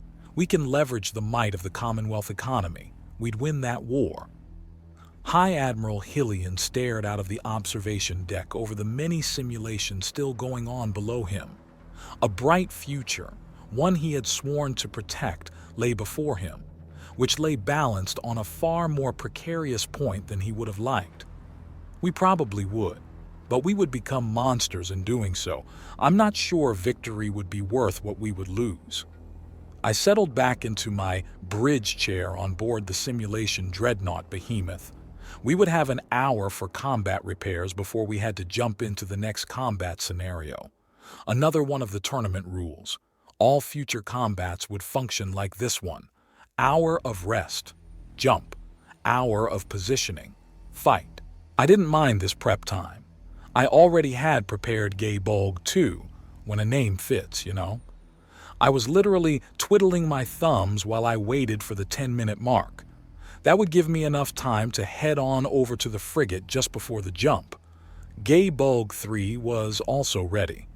I figured I'd have one more use out of the tactic before someone was able to come up with anything like a worthwhile strategy, aside from trying to copy me. Gay Bulge 3 probably wouldn't single-handedly win me that fight, but a frigate for a dreadnought is a trade I'd make any day. That left 2 fights I would have to win slightly more cleverly. I'd already been planning what to do for those fights, and I felt pretty good about what I had set up. A beep on my console informed me that preparations for the retrofits for Behemoth were finished. Estimated time to complete the retrofit would be 1 hour and 45 mins. Perfect. A devilish smile frames my face. Everything was ready to be set in motion. I almost couldn't wait for the last round, but I focused back to the task at hand as the timer told me it was time to make my way to the Gay Bulge 2. Strapped into my chair, I stated in my best Shatner impersonation, "Warp speed, Mr. Sulu." My field of view filled with bending starlight. Chapter 12. The next 2 fights in the tournament were pretty stale for me. Not that I was really complaining. Fight number 2 went exactly like fight number 1, except I won even faster than last time. Fight number 3 was somewhat interesting in that my opponent jumped his whole fleet into the system in a very sparse formation. Yeah, I didn't win with a single frigate, but I'll trade a frigate for a dreadnought every single time. The mop-up afterwards was pretty easy. He kept his fleet spread out, a bit too much now that the center was so much expanding debris. I kept my fleet close and picked his fleet apart almost one ship at a time. I'm glad spite wasn't really on his mind because he could have done some damage, but my fleet was ready to make an evasive jump to warp at the first sign of anything fishy. That left me with 2 fights until victory was mine. I was happy to hear that my modifications to Behemoth were completed, but I didn't think I would need them for this next fight. It's always good to keep that ace up the sleeve. No, the plan for my next fight was simple, yet brutal. Both of our fleets transitioned into the combat zone. I'd thought, how would you defend against my tactics, and honestly, not being there was the only one I could reliably count on. I'd made sure certain workarounds had been installed in my entire fleet to that effect. You see, the warp drives like to be warmed up first. I've heard actual engineers compare it to foreplay with a woman, but unfortunately I wouldn't know what that is like. Being the only human in a place can really kill your libido, and before you ask, no, there weren't any hot green chicks. I've never had a thing for cats either. No, for me and my tastes, the dating pool was limited to good old left hand. Anyways, if you don't warm up the engines, you get damage to them, which gets worse the further you jump, since the engines are under duress for longer. I had weighed the option, and going in dry, as the slang went, was definitely preferable to letting a frigate slam into one of your ships. My whole fleet closed in on the enemy, waiting for one of 2 things to happen. Either the enemy launches a kill frigate, or we hit the go line. The go line, you might ask? Well, that was the point where we would go in dry anyways. It was just the point where there would still be the element of surprise, but the engines wouldn't need more than 30 mins of repairs. My opponent did the smart thing though and sent a kill frigate, so I returned the favor with my whole fleet. No, I didn't slam my fleet into his. I angled it to avoid his kill frigate and set the jump point to be a couple 100 kilometers in front of his fleet, or about as point blank as you get in space. The radiation burst would mess with his sensors for a bit, as the equivalent of a small star's worth of photons and charged particles exploded a few 100 kilometers away. Estimates put the distortion time at 15 seconds, but I doubt the battle would last that long. In the first 2 seconds, the opening salvo had already been fired by my ships, who weren't affected by the radiation burst and had already set up their targets before the jump. Well, all except for a single cruiser which had only repositioned itself to remove the issue of the single frigate.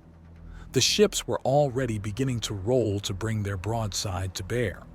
By the 12th second, the fleet had wheeled about for a broadside, whose volley landed at the 15th second. At the 16th second, the fight was over. Looking over my damage reports, it wasn't too bad. 55 minutes of repair on average, with the Behemoth barely making the cut at 59 minutes and 35 seconds.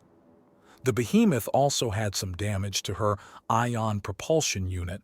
I had been a little overzealous in rolling her and had taxed the engines a bit too much, but I'd already decided to transition some of the repair crews from the frigates once they were done with their own repairs to ensure the Behemoth was ready to go. I did hope that no one noticed the lack of an opening salvo from my flagship, but most likely my ace should still be safely up my sleeve. As I walked down from the simulation chamber, I was greeted by my father, who told me I was going to have a problem. This startled me, but nothing more was said until we got back to the observation room. Admiral Akutagawa looked towards us as we entered the room. I know you haven't been watching your opponents like the smug teenager that you are, but you should see who you will face in the finals. She nodded her head in the direction of the viewing room. Looking down, I see something I couldn't quite believe. It was Granks in the semis, and not only that, he was clearly going to win. "Notice anything unusual?" Admiral Akutagawa inquired. The prompt made me truly take note of the scene. Two things stood out. Granks's opponent was about as tactically sound as a 2-year-old. There was no focus fire, no maneuvering, nothing. I wasn't really watching a battle. Looking over at Granks's fleet, I then realized that his fleet was unscathed. His whole fleet was intact. It was going to be only a 3-frigate difference, but with kill frigates looming around, that was a big deal. It wouldn't be hard to hide a frigate, then trade dry jumps, and then just smash my fleet with it, winning him the day. A little suspicious that a person scoring so poorly during his examinations is suddenly a savant upon the battlefield, Admiral Akutagawa interrupts my musings. Chuckling, she continues, then again, looking at his opponent, and all his previous ones as well, I'd say it's more that they have been inept rather than this Granks a savant. I wonder if someone mentioned offhandedly who his father was, and the gratitude said father would feel if his son won this tournament.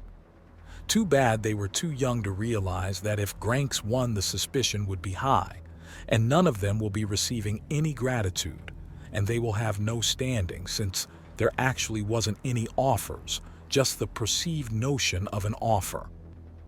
Sighing, the Admiral turned and walked away from the view. I stood a little while longer, glad that I still had the ace. The final match was underway, and I was nervous for the first time. Granks knew about the dry jumps. The sensor overload was easily avoided. It was just a matter of shutting off all but the least sensitive and turning them back on when the fleet reappeared. The element of surprise wouldn't be there because you can expect it. A good tactician would even begin calculating the reversion points and aligning guns. You wouldn't be perfect, but minor adjustments are always easier than major ones. Granks' fleet just sat there, almost tauntingly. I would have to come to him. A kill frigate would be a bad idea. He'd dry jump and then the two fleets would batter each other in a messy brawl, except I'd be down 4 frigates. I was good, but once you get that close, there isn't much to do but slug it out, and those 4 frigates would probably mean the difference. No, I knew what I had to do, and as I strapped down into my crash harness turned captain's chair, it was what I was going to do. The light bent around the behemoth as the jump began. The rest of the fleet would be following a few seconds later. Hopefully I'd still be alive to see them reappear. More importantly, though, I was hoping Granks thought I was sacrificing my flagship as a distraction or some other nonsense. I was banking on him being a bad tactician, but at this point, I had no better way to win. See, once the computers told me that, aside from the massive radiation burst, the collision behaved very much like any other collision in physics, just that one of the objects was traveling really fast. It got me thinking, what if you don't sacrifice the warping ship? My solution was a huge throwback to naval warfare. I had stripped the 4 centerline railguns and jury-rigged them, 1 each, onto the center lines of my 4 battleships. I'd lost a decent amount of speed caused by the shortening of the rails, but it had worked out. The entire nose of the vessel, which was now empty, was then filled with depleted uranium, Du. It was the densest material I could readily get, since Du was one of the 2 projectile metals used in railguns. I had created a ram. The Greeks would have been proud. My head suffered terrible whiplash as my entire forward view was consumed by the wreckage of Granka's dreadnought. There were no alarms. I had them disabled since I already was aware of the terrible condition my ship was in. The weapons had more or less survived, proving their efficacy by making short work of a nearby cruiser. The weapons had been set to auto-fire on the nearest ships, just in case a weapons officer broke a neck or something. As the gunners got into place, each side was tasked with focusing on a battleship and destroying it. It didn't matter how many of the smaller crafts were left, only the big boys were of priority for what remained of my ship. It was only supposed to be 20 seconds between the behemoth reappearing and the rest of my fleet, but those 20 seconds felt like eternity. My fleet finally decided to join the fray, but it would be too late for me and mine. The two surviving battleships, their sisters venting atmosphere from seemingly everywhere, had closed in and finally delivered the killing blow. My screen temporarily went black before I got to see an overview look of the battlefield. This made me glad that the combat didn't end if you personally died. It only ended when there was total victory, not some cheap chop the head off victory. I had traded the behemoth for a dreadnought, a cruiser, and 2 battleships. The 4-frigate advantage suddenly didn't seem to matter. With the fleet so close, it was just a brutal slugfest. My fleet survived with 2 damaged battleships, that maybe between them you could scrap together 1 battleship, 1 cruiser, and 3 frigates. It didn't matter though, I had won. Chapter 13. The Academy did a good job at timing its events. After the tournament concluded, there would be a week of R&R, and then the 3rd year would begin. The first few days of the break had been filled with Granks apologizing and claiming ignorance of the hearsay rumors of match fixing. I didn't really care enough to press the issue, so I took his word. The first time I forgave him apparently wasn't believable. It's why a few days were spent, much to my chagrin. None of that mattered now, not one little bit. All that mattered to me right now was the reflection in the mirror. Our uniforms had just been delivered, and damn did I look sharp. A bit of longing nudged its way into my head as I realized there was no one I wanted to court. What's the use of a uniform if there are no ladies to fawn over it? My fingers absently counting each button running down my sternum. They were such a deep black that they were affectionately called black holes by those that wore them. Staring at them now, I could see why. It was a stunning contrast to the vibrant yet dark blue of the shirt. How a color so dark could look so bright was amazing to me. Not that I had any idea what kind of fabric I was wearing. For all I knew, the fabric could have some bioluminescence providing the vibrant color. The gloves were the purest white I'd seen, even counting my mother's wedding dress. I hadn't quite remembered the symbolism of the outfit, but something about how we would take the darkest moments and make them the brightest by the work of our hands. It was a touching sentiment. The pants were the same color as the shirt. The shoes and belt were the same darkness that the buttons were. The cap was perhaps the best part of the uniform. The blue of the shirt was in the brim, while the rest of the hat was the same pure white of the gloves. The peacekeeper symbol set on a pin and prominently displayed on the front finished off the cap. The peacekeeper symbol was 2 hands, I believe of 2 of the founding members of the Commonwealth, shaking with a dreadnought in profile over them. The uniform had been delivered to all of the graduating 2nd years. It meant that we were now more than just recruits, we were cadets. I was now an upperclassman. That wasn't to say the next 2 years weren't going to be grueling, just easier than the first 2. There was only one thing to do now. I had to show off the look to my parents. Dad first, since he was actually planetside finishing up the final signatures required for admittance. In the end, my father had outlasted the opposition. Peace would reign, as he kept on saying as the official signing date approached. Only 2 more days remained, and the stress was apparent in his demeanor. It would be nice to see him relax 3 days from now. Thoughts of what we would do then, it being my last rest day, filled my head.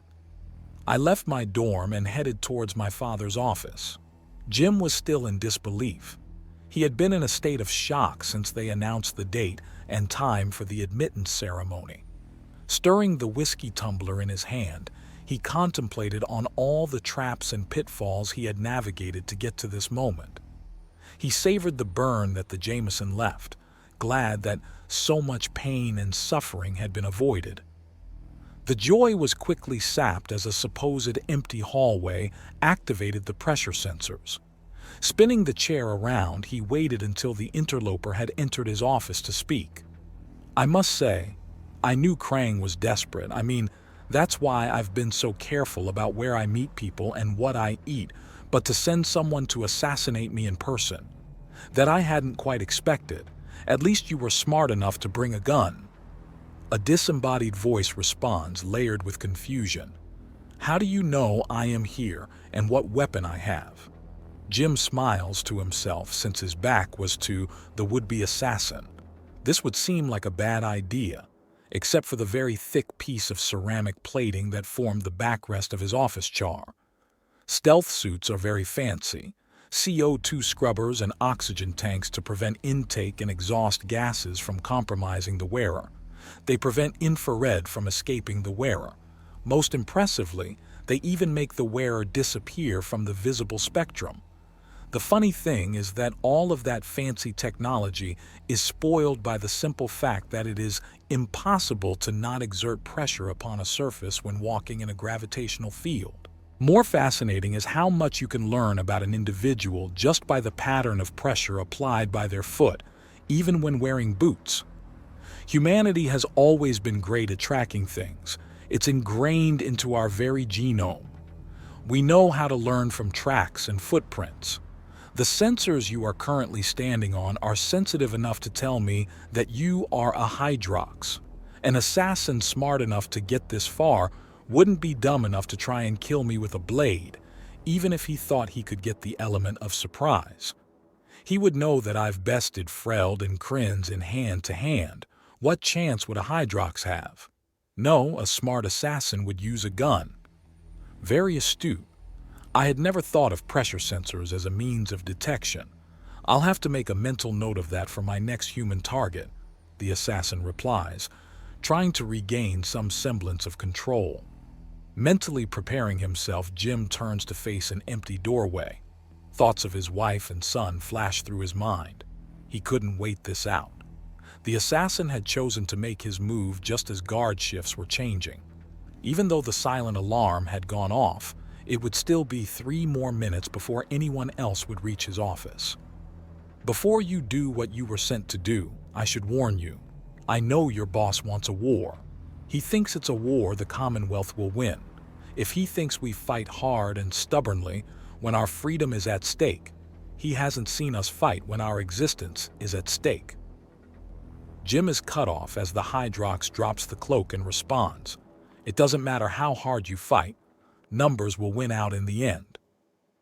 Since the pressure sensors had gone off, Jim had been frantically typing a letter, one filled with anguish, pain, and regret. It was all lies, but his suicide note needed to be believable. He was glad his wife had talked him into the massive desk before him.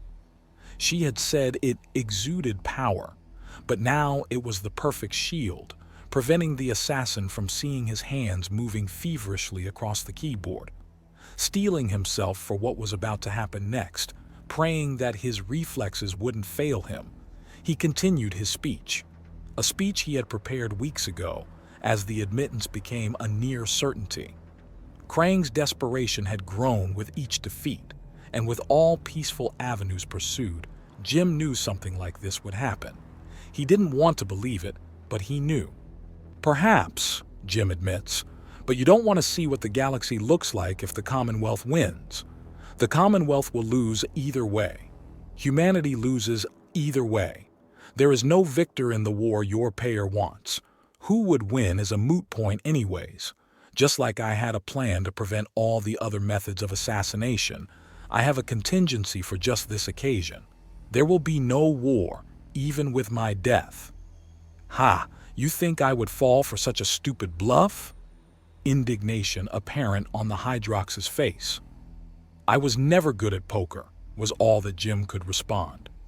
The confusion that came across the Hyrox's face was priceless, and if the situation wasn't so serious, Jim would have laughed.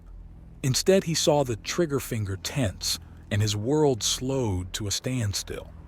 I turned the last corner to enter my dad's office. I had never understood why he had so many turns in the hallway, especially since a straight hallway would suffice. just as I start making my way to the open door leading into his office. I apparently hit a wall. Falling down, I look around and see nothing. Dismissing the event as me clipping the side of the corner, I walk through the doorway. Dad's office was always open during the embassy's business hours. He always wanted humanity to look as open and welcoming as possible. I freeze at the sight before me. My father is wheezing, a clear but tiny hole, just to the left of where his heart would be, a telltale Hyrox needler wound. The needler wasn't the actual name, but a reference to the fact that the Hyrox believed that a 1 mm hole in your heart will kill you just as well as a 1 cm hole. This was reflected in their weaponry, highly accurate but very small entry wounds. It also helped with their overstated sense of honor by preserving the body as much as possible. Around the wound, blood had already begun soaking the shirt. He was reaching towards one of his cabinets. Then he noticed me. A look of panic was quickly replaced by grim determination. "Dad!" I cry out as I run to him. "In there, gun! Get me!" His voice failing him. "What? A gun? Dad, you need a doctor, not a gun!" Panic overtaking my voice as I move to compress the wound. His right hand stops me. Confusion replaces my panic. He points to a signed letter on his desk. As I read it, realization comes. He needs to make this look like a suicide. Otherwise, the war he promised would really arrive. A Hyrox weapon killing the human ambassador in cold blood. No way humanity would let that offense go unpunished. I walk over to the cabinet and pull out the gun. It's a Colt 1911. It's a gun hundreds of years old, but I'd seen it before. Dad kept it in the best of conditions, saying that it was his great-great-granddad's. I also knew the size of the hole it made, far greater than any modern weapon. I hand it to my father as he turns and places it on his already existing wound. I watch him try and pull the trigger, but he's already lost too much blood. The trigger pull is too heavy for him. Desperation paints his face. He looks at me, looks at my gloves. I swear I see a smile just then, and looks back at his hand on the trigger. I can't believe what he wants me to do. But as his gaze returns to mine, I can see his eyes pleading with me. I extend my hand to encompass his. He stops me and repositions my hand. At first I'm confused, but then I remember these old guns leave residue on the firer's hand. He was trying to prevent any from getting on my gloves. He nods at me, satisfied with the positioning, his gaze returning to meet mine. "I love you," I say as I pull. Chapter 14. As my father's hand fell away, I noticed some blood had splattered onto my glove. Panicking, I brought my father's body to lay on his back on the ground and begin the act of resuscitation.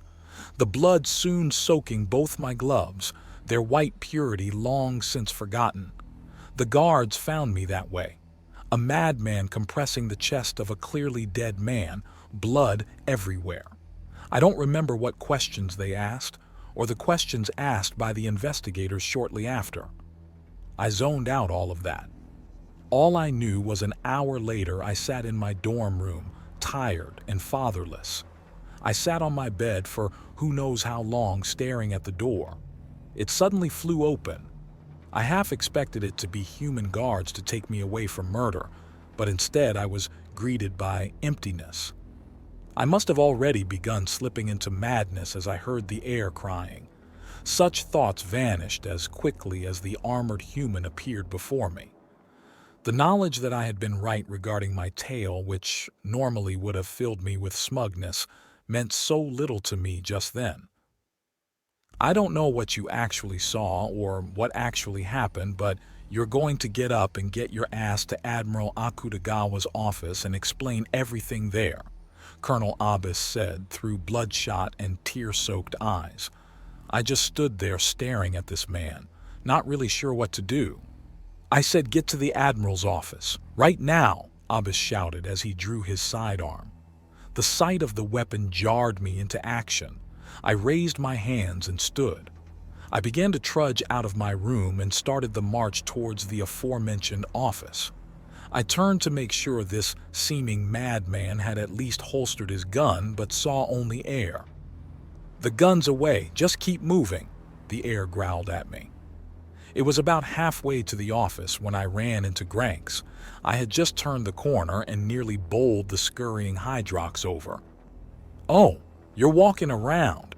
I figured that what with the news and all you'd be in your room grieving or something," was the pained response from Granks as he stood up. I knew that Granks had nothing to do with this, but unfortunately for him, he was the second Hyrox I had run into today. I realized that now, and I was aware that what was about to happen should have been directed towards that scum, but the next thing I saw was my hand surgically working up and down Granks' body. I hated myself for how satisfying the various crunches and cracks were as I broke bone after bone. Granks was in too much pain in too little time to really say or do anything. He just fell to the floor in an inaudible scream, and I left him. I doubted any Hyrox was going to actually pay for what happened, but making a Hyrox feel pain made things seem a little better. I didn't care about the consequences. Fuck this place. My revenge-filled thoughts were disturbed by a quick shove and a rasped, "I think I know why you did that, kid, but now you really need to double-time it to the Admirals." A few minutes later, and the door was closing behind the two of us. The chair behind the desk rotated as another grief-stricken face met my gaze. I just hoped I wouldn't see my mother for a few days. That was a face I was dreading to see. "All right, you little bastard. You, me, and Abbas all know you bullshitted out your ass in the official report. So, I need you to tell me what really happened, because either I have to order Abbas to execute you, or I need to start preparing a war," was the stern demand I was greeted with. I didn't know one could simultaneously feel yourself burning before someone's gaze and feel cold terror freeze your body, but that was exactly what I was feeling right then. "Ma'am, my father ordered me to assist him in making it look like a suicide to prevent the very war you are talking about." I was stunned by how calm and controlled my voice sounded. Maybe some of that military training was paying off. I didn't even know I had that tone of voice left within me. Fuck. I knew Jim wasn't a big enough idiot that he'd actually kill himself. "It was the Hyrox that did it, wasn't it?" was the accusatory response I got. "I believe so, ma'am. The actual wound I saw when I walked in appeared to be made with a Hyrox weapon, and I'm pretty sure I ran into the assassin as he was fleeing the scene, since I seemed to hit an invisible wall. Granks has already told me that his father had a few stealth suits around, so now I know what I actually hit."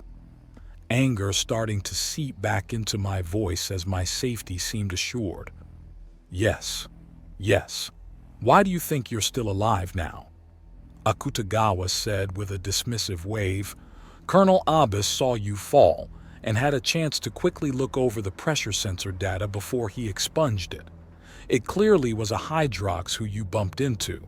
I just needed verification that this was an assassination that your father for some misguided reason wanted to hide." "He doesn't want war, ma'am. How misguided can that be?" The stare that greeted me could have caused stars to go nova. Because he was a war-battered Stockholmed fool. He refused to accept that most of the Commonwealth view us as a threat. Crang just has the balls to be open about it. Ironically, our only true friends are probably the Freld and Krins. Death World solidarity, perhaps. We don't fit any molds. We aren't battle-thirsty enough to not look at big pictures. Our level of cooperation combined with our level of competition is terrifying to the Commonwealth. While a Krins or Freld will try to outdo his pack or clan as well as others, humans have no problem banding together with other humans to outcompete a foreign group. War was inevitable. I was afraid that a bullet would be all I got for my next set of words, but all I could see was the determination in my father's eyes as I pulled on the trigger. "You may be right, ma'am, but you owe it to me, my father and all of humanity, to delay the inevitable as long as possible." "Oh? came the shocked response from Akutagawa. "My father was no fool. There will be nothing left if we fight that war. The war you speak has no victors, only guilty survivors. Survivors whose guilt will burden them for eternity. You are letting rage blind you to that fact." Slumping in her chair, defeated, the Admiral began crying. Howling was perhaps a better term. I knew her and my father had been close. A bond formed over 15+ years of working together. He would often call her the sister he never had. The two of them had been the face humanity presented to the Commonwealth. "I will have justice," snarled Akutagawa, her face even more dreadful than before. I was now keenly grateful that I had already alleviated myself earlier. Justice may be letting this stay as a suicide and ensuring peace remains, was all the consolation I could offer. A wicked grin appeared on Colonel Abbas's face just then, as he conspiratorially whispered, "I think I have a plan." Chapter 15. I find myself being quickly shoved out the office with a quick, "You need deniability." Just before the door to the Admiral's office swooshed shut, I heard an indignant yet quizzical exclamation of "affair" emanate from Akutagawa. I smile as I realize that the Admiral was far less traditional than my father is. Pangs of sorrow steal my smile as I note that "my father is" should actually be "my father was." I know I still have the monumental task of talking with my mother ahead of me, and I've never been one to avoid the difficult. I begin the loneliest walk in my life, arriving at my parents' hotel room. Graduation was just a few days away, and we were supposed to double celebrate my short break of freedom and the successful admittance of humanity into the Commonwealth. I now turned the door and steeled my heart for whatever pit of despair I was going to walk into. I had literally just faced an executioner's axe. Okay, not axe, but pistol. And yet as I gazed at my mother's skeletal countenance, I realized that in the Admiral's office was fear. Here before me was a sight that could only be described as truly terrifying. I don't know if you can cry yourself into dehydration, but from the copious tear stains on my mother's dress, I knew she had made a valiant effort. My mouth began to open so that I could tell her that I felt the pain too, but that she was being a little over the top. Praise be whomever made me shut my mouth as I continued my assessment of the scene before me. This wasn't just sorrow at the loss of your other half. I mean, if ever two beings became one within the proceedings of a marriage, it would be my parents. When the two were together, there was this bond, a bond that needed no words, needed no actions. It just needed proximity, and it would reveal itself to all in attendance. Even when they were fighting, you could see the love between them. They say time heals all pains. Looking at my mother just then, I knew that was a lie. This was a pain that she would never let go. A week wouldn't go by without a sleepless, tear-filled evening. Even then, her pain was something worse still. I knew the question she was asking. How can you share such a bond with a person and not feel such pain, such regret, such sorrow? I didn't even question that she had already read Dad's letter. It didn't matter that there was only one, that it hadn't left the investigators' hands. My mother had ways. We like to think we are fully in control of ourselves. As my subconscious began digging up the relevant memory, I was made so painfully aware what a joke that notion is. I see my father's face, a grin ear to ear as he begins the story. It was during their first year of marriage. My father was an officer on board an interdiction cruiser. Because such cruisers were tasked with keeping the outer worlds as free from pirates as possible, they had very secretive patrol routes. I mean, they literally wrote on a piece of paper and handed it in person to the captain. There was no electronic evidence. The best cybersecurity is to not be in cyberspace after all. You can imagine the stress this caused family members, since there was a communication blackout during the patrols. Thankfully, the Navy had already thought of that and arranged a compromise. During scheduled refuelings, crew members would be able to contact family members. Well, during the middle of Dad's first patrol, one of the CO2 scrubbers broke. They had to make an emergency stop at the nearest repair yard. It would delay them from reaching their first contact point by 3 days. Well, being an officer, my father was privileged to rest in the officer quarters. On day 2, everyone was bored out of their minds waiting in the lounge for the repairs to finish. Just then the communicant chimed. The lounge grew silent as the line was answered. A resounding announcement of, "Jim, your wife is on the line. She is demanding to know why you haven't called her yet."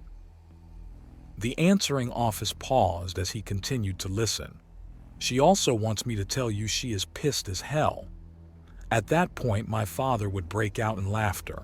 He never could figure out how my mother managed such a feat, nor would my mother ever tell. She would simply say, "I have my ways."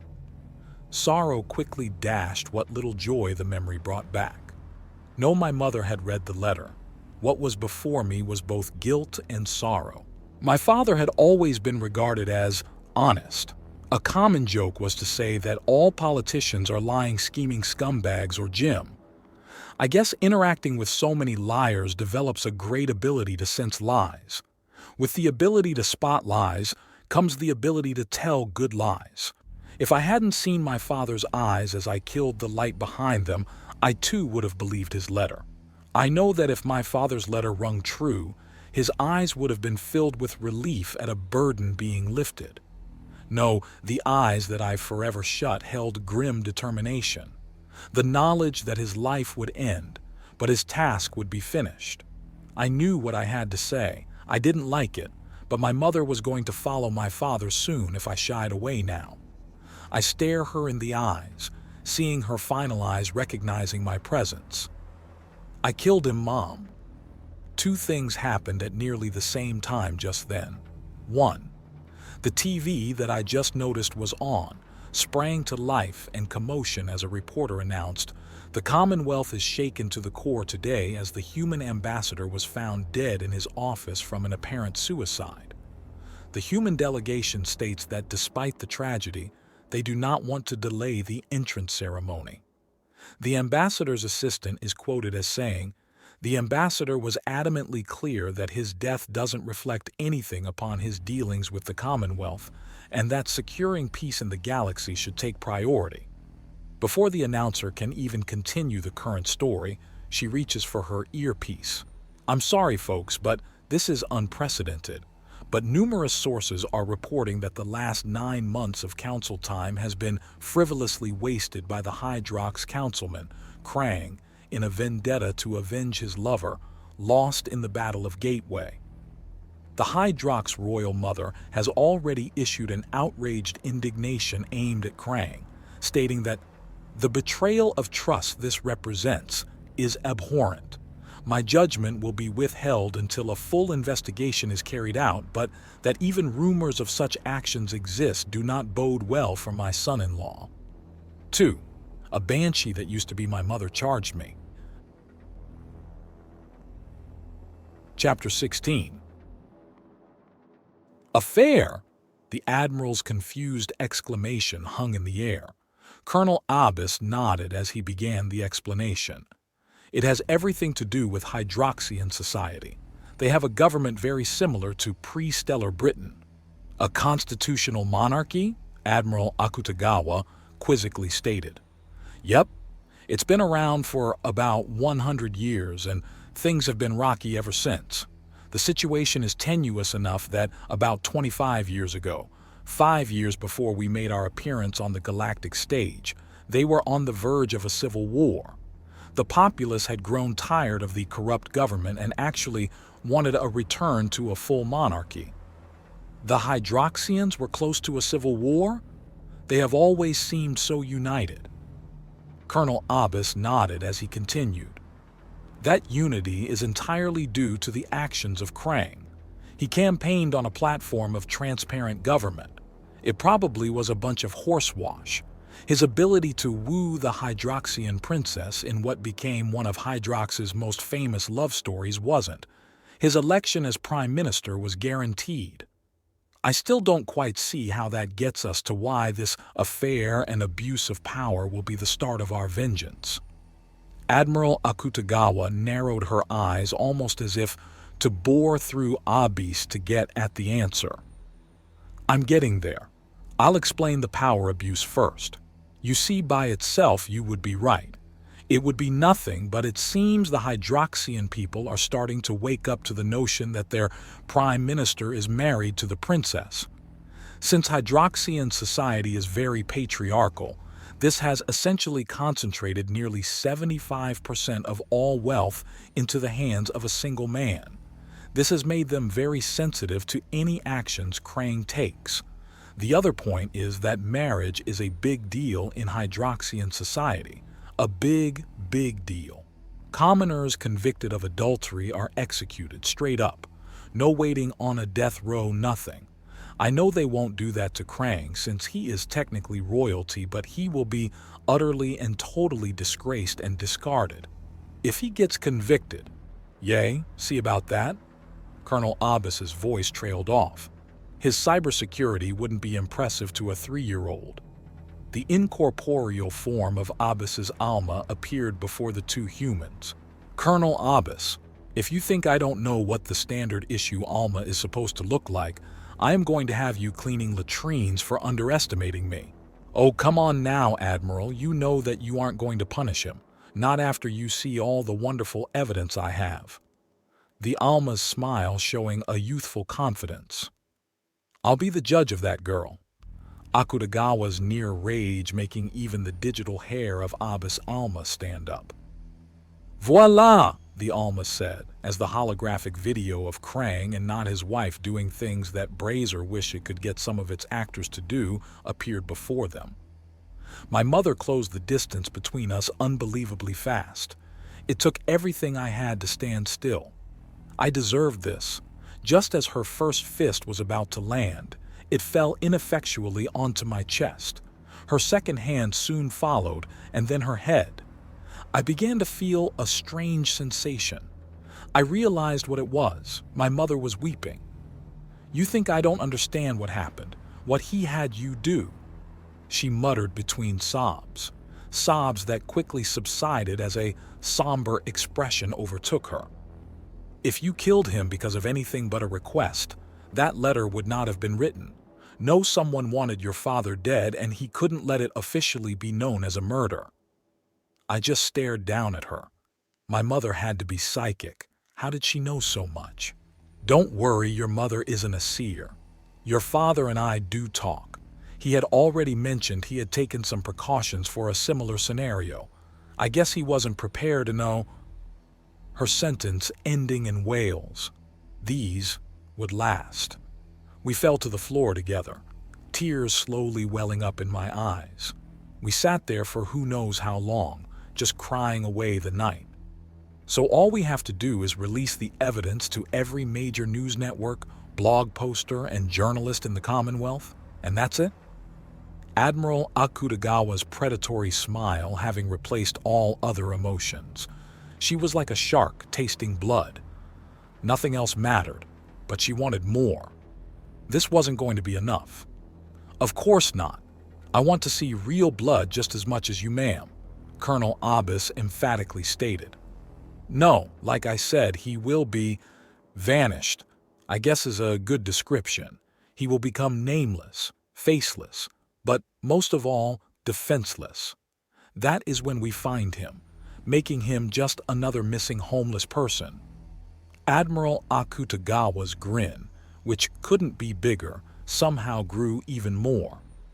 And then we have all the time in the world to introduce him to all the wonderful techniques we've perfected over millennia of torture. Exactly. Epilogue. A few weeks have passed since Mother and I spent the evening just crying and holding each other, but the pain still remains the same. To hell with whomever thought time healed all things. I had thought that Granks would have told someone in the administration what I had done to him, but no official inquiry was ever launched. The private meeting I had had with the principal just before the semester ended, though, led me to believe a private one was held. The medical report was quite clear as to what had happened to Granks, but apparently several students had come forth and provided eyewitness to my whereabouts during the time in question. I had a hunch that several of them had been led astray as to what compensation they would receive for throwing their match during the tactical fleet combat tournament.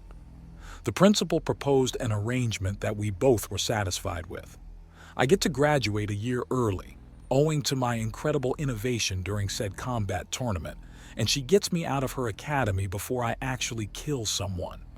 With visions of my father's last expression, I wanted to be as far from this place as possible.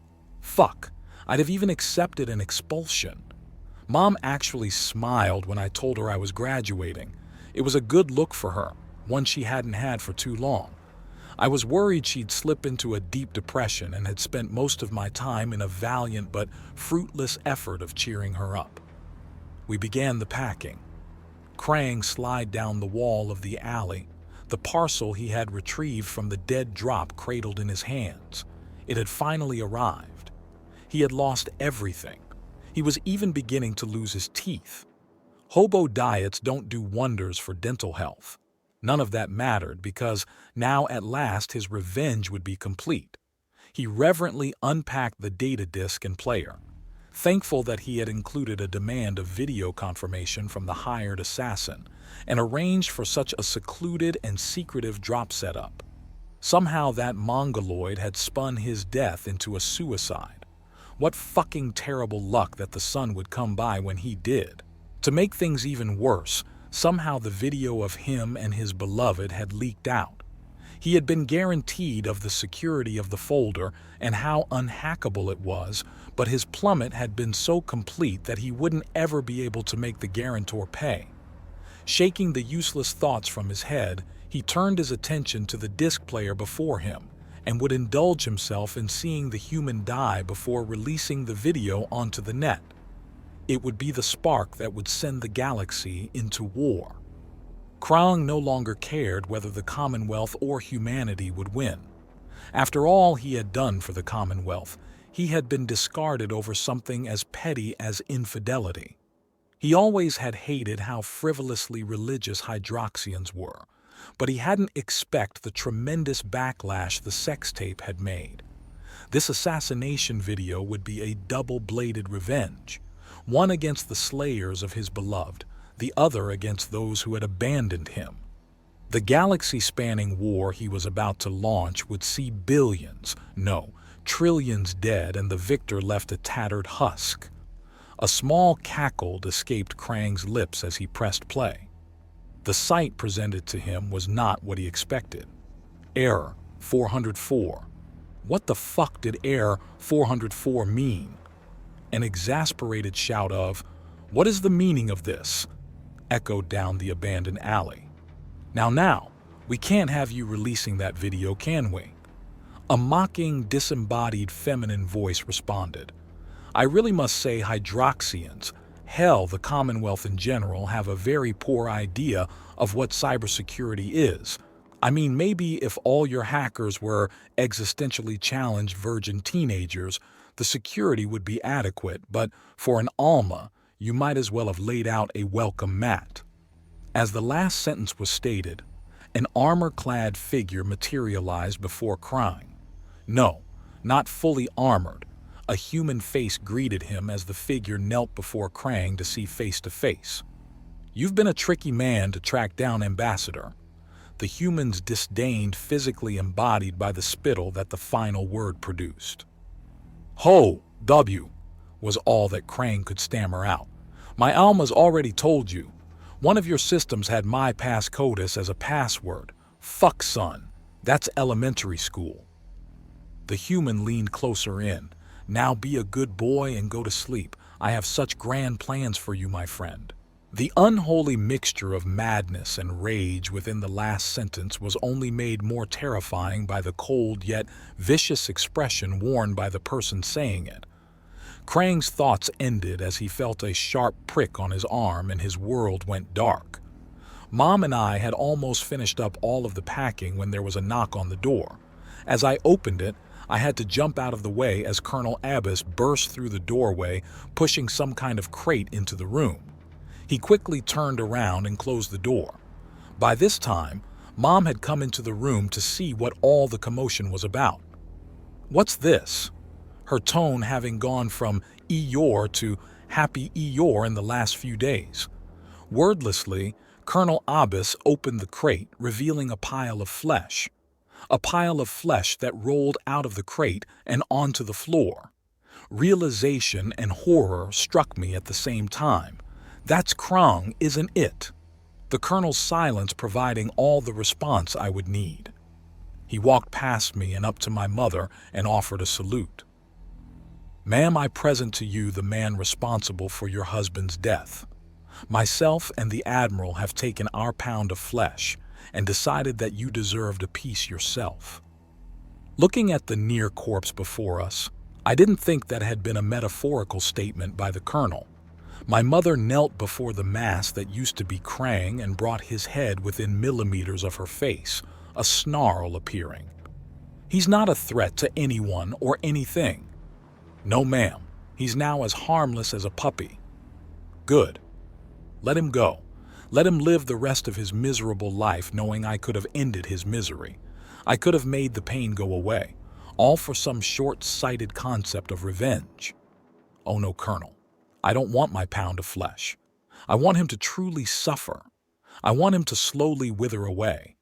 And when death finally does take him, I want it to be while he is wallowing in his own shit." Standing, she continued, "Now take this thing out of my sight." A devious smile on his face, Colonel Abbas shoved Crang into the crate and disappeared out the doorway. Number turning to me, my mother smiles for the second time since Dad's death. It was a smile that told me Mom would heal somewhat. The man talking about time and healing should have talked to the guy who said, "Hell hath no fury," like a woman scorned. That guy knew what was what. I mean, I know the original quote had to do with woman being turned down, but it generally means to never piss off a woman in love, and boy had Mom been in love. "Let's finish up here, sweetie. I need to get back to Earth and go on vacation, and you need to get ready for your first deployment, XO of a Commonwealth cruiser. Baby, your father would be so proud." "I know," is all I can mutter. Though as terrible as it sounds, I think he could never be more proud than when I pulled that trigger. Leaving for the shuttle, I had one last look into the now empty room that had been my home the last 3 years. A lot had happened to change me in that time, and the things that happened here at the Academy would haunt me forever, but the galaxy spins on. I closed the door.